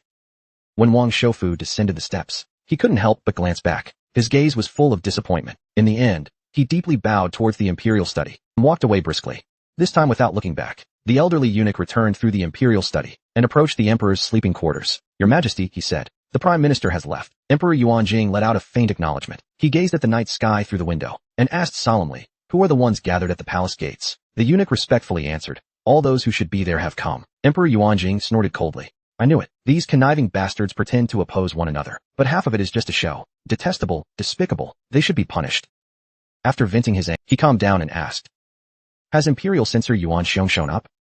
The eunuch thought for a moment and shook his head. "I don't believe I've seen him." Emperor Yuanjing closed his eyes, remaining silent for a long time. When the eunuch thought the matter was settled, the emperor suddenly said, "Write down the names of everyone who didn't come today. Do the same for the next few days." In the red afterglow, Su Qian and Su Xinyan strolled down the street. Accompanying them were Zheng Bujing, Zheng Xinhuai, and 5th grade Wufu, Shen Tu Bailey. Su Qian's demeanor held a hint of worry. "Lord Zheng," he said, gazing at the station where Zheng would be staying. "With your rank, you're sure to be housed within the inner city. The station has excellent security, and with Shen Tu Bailey and the other bodyguards nearby, it should be safe. However, our enemy is Emperor Yuanjing. Some precautions can't be ignored." 5th grade martial artists won't be enough in the capital, Su Xinyan remarked. "Don't worry, big brother. The events surrounding the Northern Frontier King's actions have already thrust His Majesty and Lord Zheng into the spotlight. Even His Majesty wouldn't act rashly at a time like this, as it would invite greater outrage. Remember, major events must be approached carefully." Zheng Bujing gave him a surprised glance, his face showing a hint of approval. "Your cousin Su Xinyan has keen insight," he said. "That's well said. This calm and collected demeanor will surely lead to a bright future." Su Xinyan smiled faintly. Su Qian, however, silently criticized him, thinking, it's not just that he's used to acting superior. Deep down, his resilience is average at best, and he frequently ends up embarrassing himself socially. He's not really the kind of person who can keep a straight face when the world crumbles around him. Zheng Bujing didn't know any of this. Instead, he nostalgically said, "He reminds me of Wei Gong in his youth." Su Qian tugged at the corner of his mouth, forming a strained smile, but ultimately stayed silent. "Lord Zheng," he thought, "would Wei Gong agree with that?" Zheng Bujing said, "Don't worry. A group of night watchmen will be stationed there. You know what that means. Su Qian felt relieved. Wei Gong had already taken precautions. With him looking after Lord Zheng's safety, there was no need to worry anymore. Zheng Bujing and Shin Tu Bailey bowed and left. Su Qian quietly watched them walk away, from Chujo to the capital. In that brief moment, Zheng Xinhuai's back already seemed hunched. It was as if something heavy weighed on his shoulder, forcing him to bend. Su Qian sighed inwardly. Lord Zheng is a pitiful man, a jinshi of the Yuanjing 19th year. According to Lu Yu's account, his father died early. His mother worked tirelessly to raise him, finally managing to send him to the Imperial College, where he passed the jinshi examination. But years of hardship had drained her health, and she passed away before she could see her son return home in glory. Later, his rigid adherence to rules and lack of flexibility offended the former prime minister, and he was sent to Chujo. There, he spent 18 years of his life, only to see it all turn to ashes overnight. Su Xinyan was silent for a long time. His feelings were stifled and uncomfortable. He whispered to himself, 18 years of struggle, half a lifetime. Autumn leaves fall, whispering to silent bones. Su Qian patted his shoulder, trying to console him. Let's not dwell on it. By the way, Su Xinjia, how are things going with the Wang family's young lady? Have you, made any progress? His teasing tone was hard to miss. Su Xinyan's face turned red. What a crude way to put it, he said, annoyed. I admit, I have some affection for Miss Wang. She's well-mannered and knowledgeable. A scholar who can discuss both the ancient and the modern. Such a talented woman. Apart from Princess Huiqing, I've never encountered anyone else like her. So is it so Su Qian chuckled to himself, thinking, brother, it seems we share the same taste. I like talented women like Huiqing too. And beyond that, I also like the clumsy but sweet Linen, food-loving Kai Wei, the heroic Li Miaozhen, and the pitiable Zhongli. Su Xinyan sighed and said, I'm still hesitant. The Wang family is closely aligned with Wei Gong. They might not agree to marry off their daughter to me, and I haven't decided if I want to marry her yet either. For once, Su Qian didn't offer his usual quips. Chen Yindao said, we've discussed this before. You and I must part ways. You'll walk your bright path, and I'll cross my narrow bridge. I understand your concerns. You're worried that Wang Zhongwen might force you to turn against me as a colleague, right? On this matter, I have a solution for you, he said. Su Xinyan humbly asked, Big brother, what's your advice? Su Qian laughed. Keep your wife in check. Once you marry into the family, you'll have leverage. Unless Wang Zhongwen doesn't care about this bond, no matter how bad things get between you two, he won't completely sever ties. With that understanding, you'll be invincible. Besides, you don't need to fully rely on the Wang family. This is just to give the Su family another path. Su Xinyan nodded slowly. That makes sense. Seeing that he understood, Su Qian smiled, looking ahead. He thought of someone he had been keeping outside, a certain affair he hadn't seen in a while. Surprisingly, he missed them a little. The allure of the first beauty of Dafeng was peculiar, not as overt as Ryuheng, but quietly influential. He wanted to know more about their background. For now, he left that thought with his confidant, planning to deal with the Northern Frontier King's issue first. He needed to be cautious until then. His mind was wandering when Su Xinyan's confused voice broke through. Big brother, what do you mean by give everything away? Su Qian thought for a moment, before answering. When a man truly loves a woman, he's willing to give everything. Su Xinyan still didn't understand. Is that really a saying? How can you tell if a woman loves a man? Su Qian pondered for a long time, before replying. It depends if she's willing to join you in difficult times. Su Xinyan furrowed his brows even more. Big brother, what nonsense is that? The two of them stepped into the Su family home. It happened to be dinner time. When Xiaodao saw his elder brother return, he stopped eating altogether, ran forward on his little legs, and leapt straight into Su Qian's arms. Big brother, big brother. Su Qian picked up Xiaodao, a bit surprised. In just a month and a half, his strength had grown so much. It seemed the rib strengthening method truly had merit. Su Qian put on a stern expression and asked, have you been making your mother angry recently? Xiaodao looked surprised. Do I often make mom angry? At that moment, Xia Jinpi scrutinized him and said, I feel like you've changed. Su Qian asked, how have I changed? Lena thought for a moment, shook her head, and stayed silent. She couldn't quite put her finger on it. It was just that Su Qian's movements, his body coordination, and the way he exerted his muscles had improved. Su Lingwei approached quickly, her delicate, pure face breaking into a smile. Big brother, you're back. Second uncle had been watching him closely, seeing that he was safe and sound, and that his vigor was even stronger than before. His broad face broke into a grin. It's good you're back. His proud aunt nodded in agreement. Then she added disapprovingly, Lin Yu, get down. Don't delay your brother's dinner. At that moment, Xiaodao was still in Su Qian's arms, excitedly tugging at his hair. Su Qian thought to himself, it's a good thing my hair's grown back. Otherwise, I'd be dead for sure. After dinner, Su Qian was invited into Su Erling's study. Unknowingly, the two of them had started to keep certain discussions away from second uncle.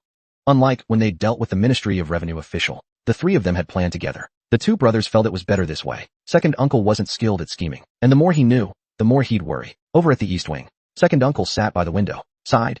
Two ungrateful brats. Both don't even respect me anymore. His wife, dressed lightly in white, asked, what's the matter? Second uncle Su furrowed his brow. Big trouble in Chu Prefecture. Today all the officials made a huge scene at the royal city. It's the talk of the town now. Auntie asked curiously, what happened? Second uncle glared at her. What does it matter to you?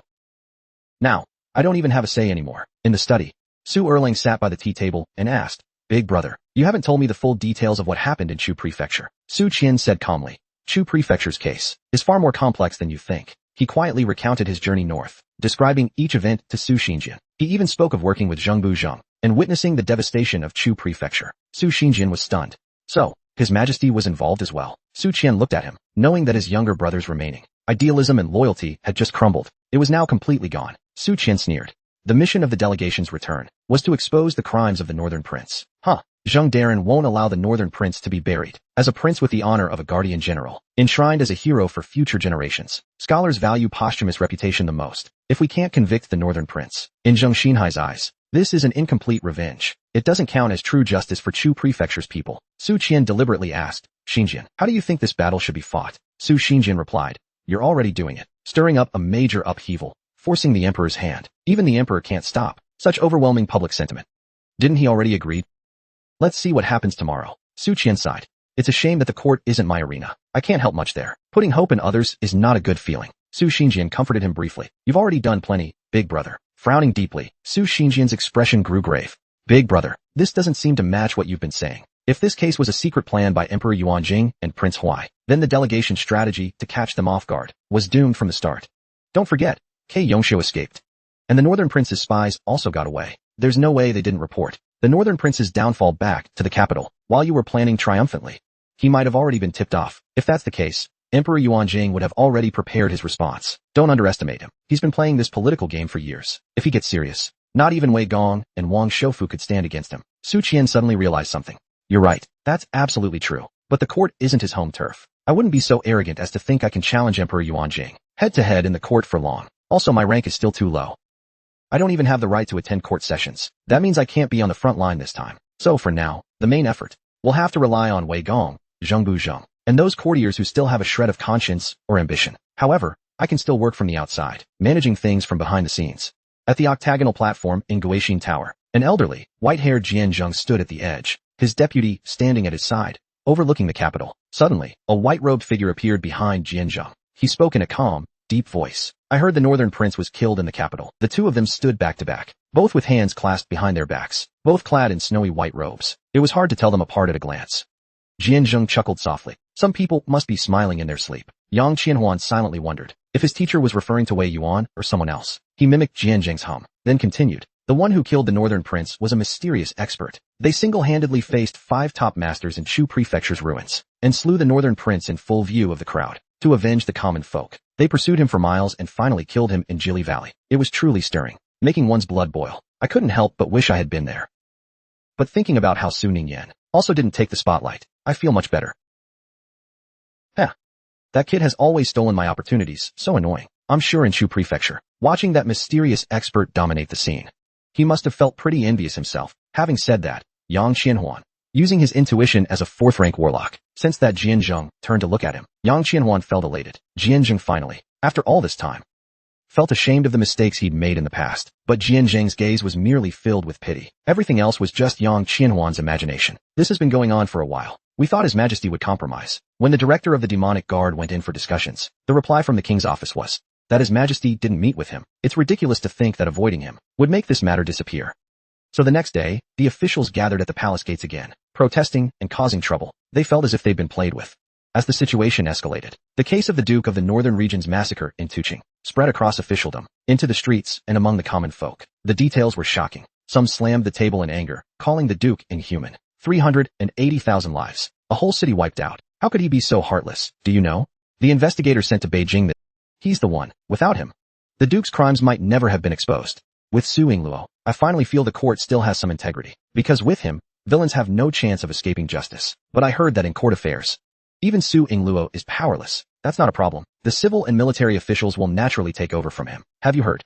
Su Yingluo's younger cousin, that member of the Chunwei Association, yesterday cursed at the palace gates for 2 full hours. By sunset, he went into the royal residence again. An old eunuch, his head throbbing, stepped across the threshold, his face pale with anger. Your Majesty, Su Xinyan is outside again yelling insults. He's insufferable, deserves to be killed. The Emperor Yuanjing remained calm. If we kill him, it'll truly be a chaotic mess that can't be stopped. Fan Zhong was furious. Did Wei Yuan make any moves yesterday? The old eunuch involuntarily whispered. Lord Wei secretly met with the king's office last night, implying the two titans of the court secretly formed an alliance. Wei Yuan and Wang Zhenwen, representing the two largest factions in court. If they join forces, no one can stand against them. Even His Majesty has suffered losses to these two. In the past, when selling official titles was at its peak, the two joined forces to extinguish it. The officials and titles sold were revoked. Some officials were dismissed, some executed. These were all reclaimed and handled by the king's office. The old emperor, his face full of disdain, asked, "Any unusual activity in the palace?" The elderly eunuch whispered, "All is calm. However, yesterday Princess Linen returned to the palace, and Princess Huiqing." The old emperor narrowed his eyes.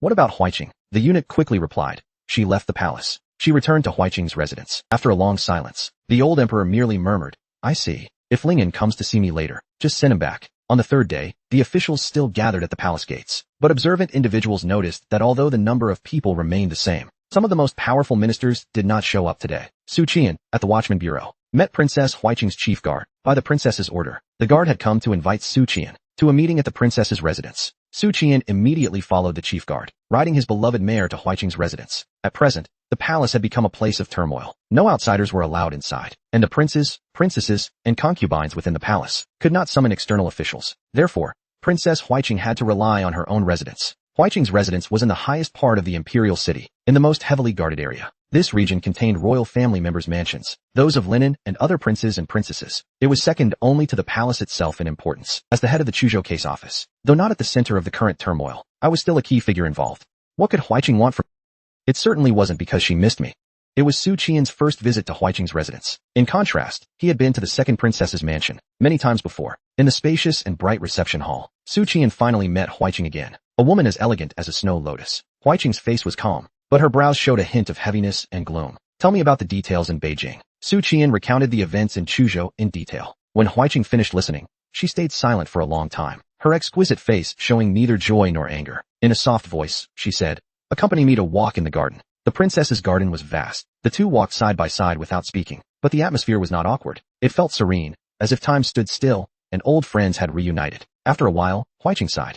Father was wrong. King Huai was a prince first, and a warrior second. The higher one's status in life, the more they must consider their position first. This is the foundation of standing firm. So King Huai deserved to die, even though Defeng lost a peak warrior because of it. Su Qian inwardly thought, "Then what about your father? Doesn't he also deserve to die?" But he kept his expression neutral, and instead replied softly, "Your Highness is very principled." Huiqing's elegant face showed a hint of sorrow. She murmured, "What does this have to do with principle? It's just the cold taste of blood. I'm very disappointed in father." Su Qian was about to speak, when he suddenly received a transmission from Huiqing. "Father will never confess, not out of fear, but because it's his strategy." Su Qian was startled. Huiqing's cultivation must be profound. Only someone at the spirit refinement stage could transmit messages this way. She had been hiding her true abilities. She transmitted further. Strategy? What strategy? Huiqing gently explained through the transmission. "Have you noticed who among the civil officials has left the palace gates over the past 3 days? Who has arrived, and who is just there to watch the spectacle?" Su Qian was suddenly enlightened. His regard for Huiqing rose even further. Huiqing gave him a brief glance, then continued through the transmission. "The news of King Huai's massacre has reached the capital. Whether they're corrupt or upright official, whether their outrage is genuine or just for show, any scholar couldn't remain indifferent. At this moment, emotions are running high. This is the wave at its strongest. That's why father avoids its peak, staying out of the public eye. However, after the initial surge, enthusiasm will wane and eventually dissipate. When supporters calm down, when some have achieved their fame, when the court has stabilized, that's when father will truly step in and confront the other officials. And that day isn't far off. I assure you, it will happen within 3 days. Now rumors are flying around the capital. The people are anxious and angry, and all levels of society are discussing it. At first glance, it seems monumental, but father's real opponents are only within the court, among the common people." Su Qian frowned deeply, saying, "But in the end, King Huai did massacre a city. He must give Zhu Gong and the world an explanation." Huiqing sighed despondently. "Let's see how the king's office and Wei Gong proceed." Su Qian tactfully changed the subject. "Your Highness once studied at Yunlu Academy. Have you ever heard of a book called Dezhou's Timely Affairs?" Huiqing thought carefully for a moment, and shook her head. She had never heard of it. But that was no surprise, as she never cared for such miscellaneous books, except for those written by Su Qian. That day, the civil officials still failed to storm the palace, and did not meet the Emperor Yuanjing. At dusk, they dispersed, but they did not give up. They agreed to return the next day. If Emperor Yuanjing refused to respond, they would paralyze the entire court. That very day, different voices began to emerge in the court. Someone raised a worried question. The massacre by the Duke of the Northern Region is now known to all. What remains of the court's authority? Surely the people of the realm, the subjects of the empire, are profoundly disheartened. Over the past 20 years, the Duke of the Northern Region's image has always been towering. A god of war, a protector of the capital, a prince among princes. But if a royal committed such brutality, would the people cheer as they do when corrupt officials are punished? No, they would lose their faith. Their trust in the royal family, in the court, would be shattered. And that very day, the crown prince of the Eastern Palace was attacked in his bedchamber. That night, the palace gates were locked down. The imperial guard searched the entire palace for the assassin, to no avail. Next day, the 4 city gates of the capital were sealed off. Officials Wang Jinwen and Wei Yuan mobilized 5 prefectural magistrates officers and watchmen to search the city. The entire city was in turmoil. Early in the morning, Su Qian heard about the incident. What was the crown prince's connection to this? Why was he suddenly attacked? Was it a coincidence, or part of a larger game? If the latter, it was truly tragic. He immediately went to Haosher Tower to see Wei Yuan, but Wei Gong would not meet him. Left with no choice, he headed to the post house to discuss it with Zheng Xinhuai. But again, he was disappointed. Zheng wasn't there. Li Han said, lately, there have been new voices in the court, claiming the Northern Duke's massacre is a tricky matter, that it affects the court's prestige and the morale of the provinces, and must be handled with caution. Zheng was furious. He left early in the morning, apparently to give a lecture at the Imperial Academy. Su Qian pondered, all these are the old emperor's spin doctors. I have to admit, Yuanjing Emperor has some skill. Despite being an unqualified ruler, his mind isn't entirely muddled. So Su Qian decided to join Li Han, riding together to the Imperial Academy. From a distance, he saw officials gathered outside the academy. They stood there, impassioned, proclaiming, a sage's reputation outweighs his authority. The Northern Duke slaughtered civilians as a prince. He treated the people like sheep to the slaughter. He's a common enemy of all scholars. As scholars, we must stand for the people's well-being, uphold morality, and contribute to society. Thus, we act now to demand justice for the 380,000 lives lost in Chujo. But does this have any effect? Of course it does. Prominent Confucian scholars on the rise, before gaining nationwide fame, often lectured at places like the Imperial Academy to spread their academic ideas. If they won the students' approval and gained recognition, they could easily establish their own schools. Zheng Xinhuai wasn't promoting he was condemning the Northern Duke, calling on students to join in the criticism, and it worked. Scholars, especially young students, idealistic and passionate, are far more genuine than the old hands of the bureaucracy. Throughout history, those who took to the streets to protest were mostly young people. Su Qian asked, has no one stopped him? Li Han shook his head. Su Qian frowned, even deep. It made no sense at all. Su patiently waited by the roadside, until Zheng Xinhuai finished venting his fury. With his guards, he returned. Only then did Su approach him. Minister Zheng. Zheng Xinhuai's face was stern. With a serious expression, he gestured slightly and said, this isn't the place to talk. Follow me back to the post house. Su Ingluo. Back at the post house, Zheng led Su into his study. After Li Han served tea, this scholar, who had experienced great ups and downs in life, looked at Su Qian and said, you're here to see me, because of today's rumors in the court. Su Qian sighed. That's one reason. The rumors may be baseless, but they're not entirely unreasonable. It's better to be cautious. My main concern is the crown prince's attempted assassination. Zheng Xinhuai pondered and asked, who has been the most active in this case? Su Qian immediately replied, Wei Gong and the king's office. Zheng Xinhuai nodded gravely. This matter was likely orchestrated by Wei Gong and the king's office. As for the reason behind it, I don't know. Su Qian was momentarily stunned. Wait a minute. Why would Wei Gong and the king's office want to assassinate the crown prince? What's the motive? Does the crown prince have any connection to this case? After discussing for a while longer, Zheng Xinhuai had other friends in the capital to visit. He didn't keep Su any longer. Su Qian stood up to take his leave, but just as he stepped out of the post house, he heard Zheng Xinhuai call out from behind, Su Ingluo. He turned back. The scholar, his back gradually stooping, ran his hand over his graying temples and gave a slight bow. A man's promise is a heavy burden. I greatly admire the half-verse you once wrote. On that day, I stood atop the city walls and vowed to the 380,000 victims of Chujo to seek justice for them. Having made that promise, I have no regrets. After this matter is resolved, I will retire and return to my hometown. I doubt we'll ever meet again. So let me thank you in advance. Su Qian turned back, his expression serious. He returned the bow without a word, then turned and left. Behind him, Zheng Xinhuai's voice rose in recitation. A youth's chivalry stirs the capital. His gallant spirit shakes the land. His hair stands on end from his resolve. A promise given is worth 1,000 gold. Su Qian smiled. Amid the chaos of the world, if he could accomplish his goals and retire peacefully, living a carefree, pastoral life, that wouldn't be too bad. Meanwhile, at the palace, Emperor Yuanjing sat cross-legged on his mat, his eyes half closed. Has the assassin been caught? He asked lightly. The old eunuch shook his head. No news yet. Emperor Yuanjing opened his eyes. If they can't catch him, there's no need. In this court, only Wei Yuan and Wang Jinwen are interesting. The rest are mediocre. The old eunuch kept his head down, saying nothing. The old eunuch dared not comment further. Emperor Yuanjing continued. Send word to the people on this list. No need to be ostentatious, but don't tread too cautiously either. Also, inform the cabinet that tomorrow I will convene a meeting in the imperial study to discuss the Chujo massacre. The old eunuch caught his breath, then hurriedly answered, understood. The next morning, as dawn's light broke, the civil and military officials, in an unspoken agreement, formed orderly lines. One by one, they entered through the slowly opening palace gates. Inside the grand hall, the second-rank and higher officials took their places. In solemn silence, they waited. Finally, Emperor Yuanjing, clad in his Taoist robes, appeared. After many days' absence, the silver-haired emperor looked visibly worn. His eyes were puffy, his gaze bloodshot. He bore the full appearance of a ruler, overwhelmed by grief. The old eunuch glanced at him, then called out, those with matters to report, step forward. Those without, the session is concluded. Zhang Xinhuai, the governor of Chujo, stepped forward before the emperor.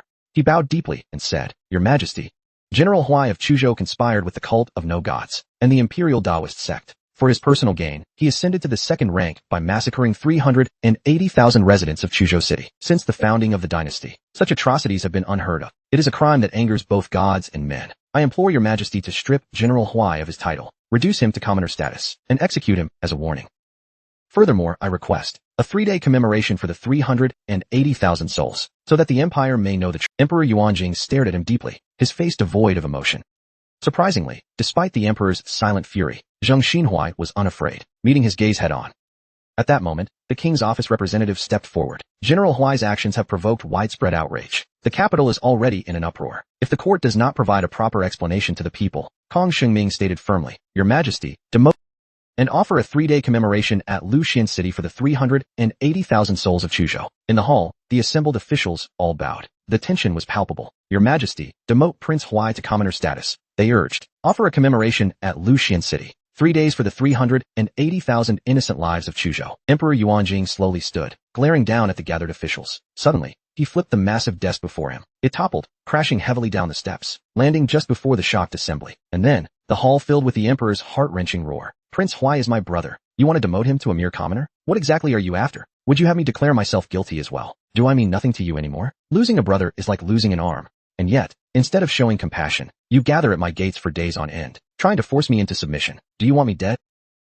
Seeing the emperor's contorted face, his eyes red and filled with anguish, the officials were taken aback. In his 37-year reign, Yuanjing had always been known as a calculating and shrewd emperor. The civil and military officials had never imagined that one day, this deep and guarded ruler would reveal such sorrow. This display before them, so at odds with his established image, left them feeling a twinge of sorrow. The previously emboldened assembly was subdued before Zhu Gong could even recover from the shocking outburst. Emperor Yuanjing slumped back into his seat, his face openly showing despair. When I was still the crown prince, the late emperor constantly kept me in check. Worried about my unstable position, I lived every day on edge. It was Prince Huai who silently supported me, because we shared the same mother. Our bond as brothers was deep. Back then, Prince Huai stood firm to protect the empire, kill its enemies, and defend the borders. Without him, without his courage at the Battle of Shanhai Pass, would Defeng have its current? Even if he's guilty now, it shouldn't erase his past deeds. After Shanhai Pass, Prince Huai was sent north to govern the Wei River region's defenses. For over a decade, his trips to the capital were few. Prince Huai indeed made a grave mistake, but he's already faced justice. Do you truly intend to tarnish even his legacy? Zhang Xinhuai raised his voice. Your Majesty, merit and fault are distinct. It's true that Prince Huai has made significant contributions, but the court has already acknowledged and rewarded those deeds. The people held him in high regard. But now he's committed an unpardonable crime, and must be punished accordingly. Otherwise, Your Majesty would be seen as disregarding the law. Emperor Yuanjing shouted, Insolence! You've been running around the capital for days, slandering the royal family and the princes. I've tolerated you because of your years of loyal service, your diligence despite limited achievements. Prince Huai's case is not yet resolved, so until it is, he remains innocent. Your slander of a prince is a capital offense. Suddenly, Wang Jinwen interjected, disrupting the emperor's tirade. Your Majesty, he said loudly, let's address Zhang's conduct later. For now, we should discuss Prince Huai's case. Emperor Yuanjing snorted coldly. Knowing it was time to end this particular dispute, he glanced at Wang Jinwen, pausing as if acknowledging the shift. Almost immediately, someone else stepped forward. Your Majesty, I have another matter to address, he declared loudly. I must report on Wang Jinwen. He instructed the former Minister of Rights to conspire with the Yao clan to destroy Sangbo. The officials all turned to look, realizing it was the notorious court. Everyone knew him as a professional provocateur, a mad dog of the court, biting at whoever came near. At the same time, he was also known for instigating factional strife. As soon as Jishir Zhong finished speaking, there was a slight commotion in the hall. The Zhu officials looked at each other. Their expressions were unusual. These past few days, Wang Zhongwen and a group of officials had surrounded the palace gates, causing a great sensation. He was practically the vanguard forcing the emperor to his demise. Encountering Tang, he at this moment almost seemed like fate. However, just focusing on the facts, the Minister of Rights, Qian, was indeed a supporter of Wang's faction. Whether he acted under Wang Shoufu's orders was truly unclear. The inner details of the Sangbo incident involved the former Minister of Rights colluding with demons, blowing up Sangbo, and the price the demons offered was the corpses of Heng Hui and the Princess of Pingyang. Through this ill-fated couple, the crimes of both factions were exposed. At its core, it was all political strife. The demons served as external allies. Did Wang Shoufu truly know nothing about this? In this matter, did the Zhu officials have question marks or exclamation points in their minds? Only they themselves knew. Then, Yao Ling announced several major crimes committed by Wang Zhongwen. For example, allowing subordinates to embezzle and accept bribes. For example, receiving bribes himself. Sangbo aside for the moment, the other accusations listed afterward were irrefutably true. An honest official wouldn't be fit to serve as Shoufu. Who would want to work under him? The Zhu officials understood. The emperor's focus on Wang Shoufu meant he intended to eliminate this cunning marquis. Although Confucianism had methods to deal with tyrants, the gulf between sovereign and ministers remained insurmountable.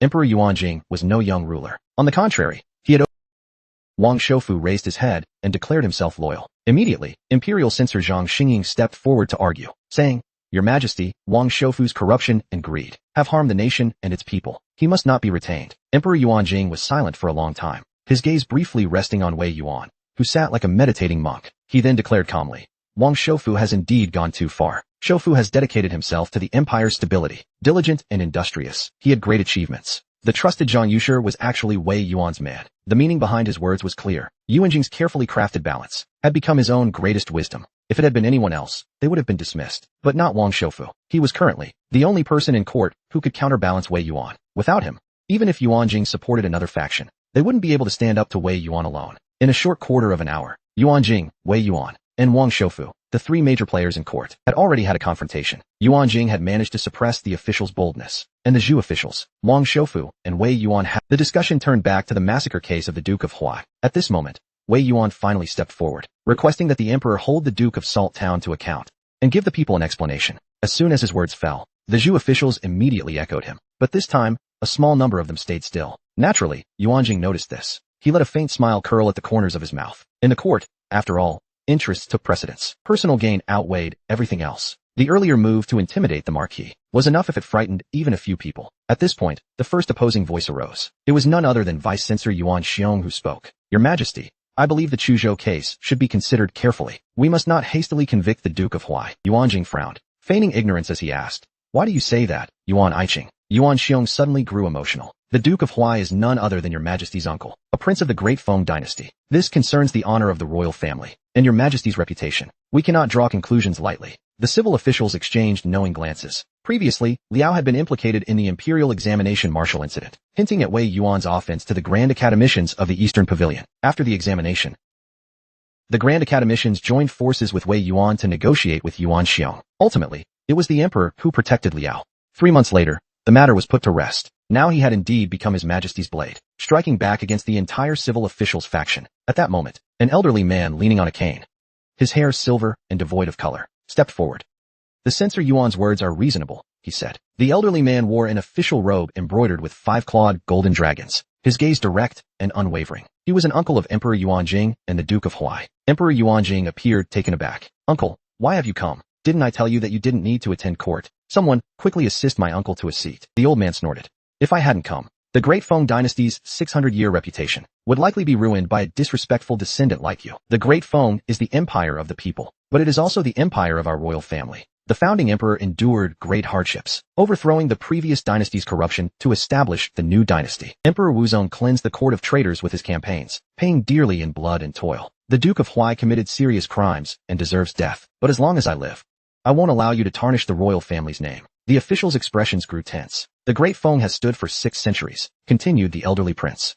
And during that time, many kings have faced accusations. But the throne is the throne, and ministers are ministers. You who have studied the classics and the teachings of sages, have you forgotten the lessons of Cheng Yashing?" The Zhu officials felt a chill run down their spines. If Emperor Yuanjing had said these words, the Zhu officials would have been thrilled, eagerly opposing him for fame and glory. Defying the emperor for reputation was the ultimate satisfaction for the literati. But it was the elderly prince who spoke these words. In his youth, the prince was famously talented, a literary genius well known in the capital. In his presence, The Zhu officials were mere juniors, and they had no answer when he invoked his seniority. At that moment, Wei Yuan's sigh broke the silence. He stepped forward and said respectfully, "Your Highness, please reconsider." The elderly prince's face remained stern and imposing. The prince squinted at Wei Yuan and sneered. This Yin native should have remained a lowly servant in the palace, if not for his majesty's discerning eye granting you this chance. How could you possibly be enjoying this glory today? Wei Yuan lowered his head, feigning humility. If the prince truly cares about the royal family's reputation, then he should not shield the Duke of Huai in this matter. Yesterday, 3 great scholars from Yunlu Academy sought to come forward to severely criticize his majesty. I turned them away. The 3 scholars said that while the court can control official records, the histories of Yunlu Academy are not subject to the court's oversight. If the Duke of Salt Town's massacre of 380,000 in Chujo is not addressed today, the scholars of Yunlu Academy will surely record it, ensuring that it is remembered for generations. The event will spread through the ages, and His Majesty's complicity will be equally documented, engraved in history for all to see. Emperor Yuanjing's face changed dramatically, because this was precisely the sort of thing the scholars of Yunlu Academy might do. Even the more radical Zhu officials were stunned. The scholars who followed the Confucian tradition were notorious for their arrogance and brashness. They had a way of doing things that was bold and unrestrained, disregarding others. It was audacious, but also deeply satisfying. The prince, however, dismissed it lightly, saying, "Future generations will only look at the facts. Who cares what a mere academy's history books say?" Wei Yuan replied evenly. The prince is a man without blemish. His learning is profound, and he is a paragon among royal relatives and an exemplar for scholars. Surely he would not want Yunlu Academy to leave a stain on his legacy. The prince's expression darkened, his face twisting as he trembled in anger. He glared at Wei Yuan and said loudly, "Are you threatening me, Wei Yuan? Are you trying to incite rebellion?" Wei Yuan stood his ground, replying calmly. Since when is speaking the truth considered a threat? The prince was trembling all over, his chest heaving with rage. He looked as though he might drop dead on the spot. Having been a scholar from a young age, even with his royal status, he always saw himself as a man of letters. He cared more about leaving a legacy in history than the average noble or general would. It was the usual vanity of a scholar. Wei Yuan's words had indeed given the prince pause. What had just been said about official history might only have been meant to reassure Emperor Yuanjing. The scholars knew better about the authority of Yunlu Academy's chronicles. In the court struggles, moves were made and countered, each side trying to outmaneuver the other. Emperor Yuanjing saw that the prince had gone silent, realizing that his move had been neutralized by the enemy. But no matter, his next action would be the key to securing victory. Lord Shaou stepped forward and said loudly, "Your Majesty, I have a proposal. In this battle for justice on behalf of 38,000 souls, the structure of the radical faction among the civil officials was complex. Some fought for inner justice, others out of loyalty to the teachings of the sages. Some were driven by personal gain, and some merely followed the crowd. At the helm of the radicals were Wei Yuan and Wang. The opposition, too, was a diverse group. First were members of the royal family. Among them were certainly virtuous individuals, but at times, their position dictated their stance. If the Duke of Huai were convicted, it would be an unimaginable blow to the reputation of the entire royal family. As the saying goes, they would never again be able to hold their heads high. If ordinary people value their reputation, how much more so does the royal family? Therefore, the Duke of Salt Town could die, but he could not be convicted. The civil officials, like blades of grass, came in waves. Always new forces flowing into the court. When in power, they controlled the government alone. When out of favor, their children and common people moved on. The noble ranks, however, were different. Their privileged status inherited from birth, placed in a higher class than commoners. Their influence stretched across generations, and their rights were granted by the royal family. So, even if some nobles disagreed with the Duke of Huai, or with Emperor Yuanjing, most would remain silent. Lastly, there were certain civil officials who wanted to rise in rank or were in precarious situations. They had quietly struck a deal with Emperor Yuanjing, speaking in his favor. They became his weapon. The royal kin and the nobility, along with some officials, formed the opposition. At that moment, Lord Shaou stepped forward, representing the nobility. He spoke on their behalf. "Your Majesty, these years have been fraught with internal and external strife. Summer droughts have been relentless, followed by frequent floods. People are suffering, and local tax collections are delayed year after year. Even though your Majesty has repeatedly reduced taxes to ease their burden, the people's grievances persist. At this juncture, if news spreads of the Duke of Salt Town's massacre, how will the people view the court?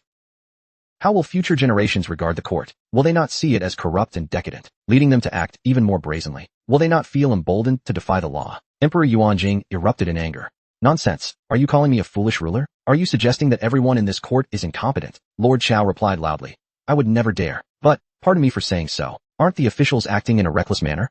They claim to be seeking justice for the people, demanding that the Duke of Huai be convicted. But has anyone considered the bigger picture? Has anyone thought about the court's image? You serve as officials in this court. Do you not realize that the court's reputation is your own?"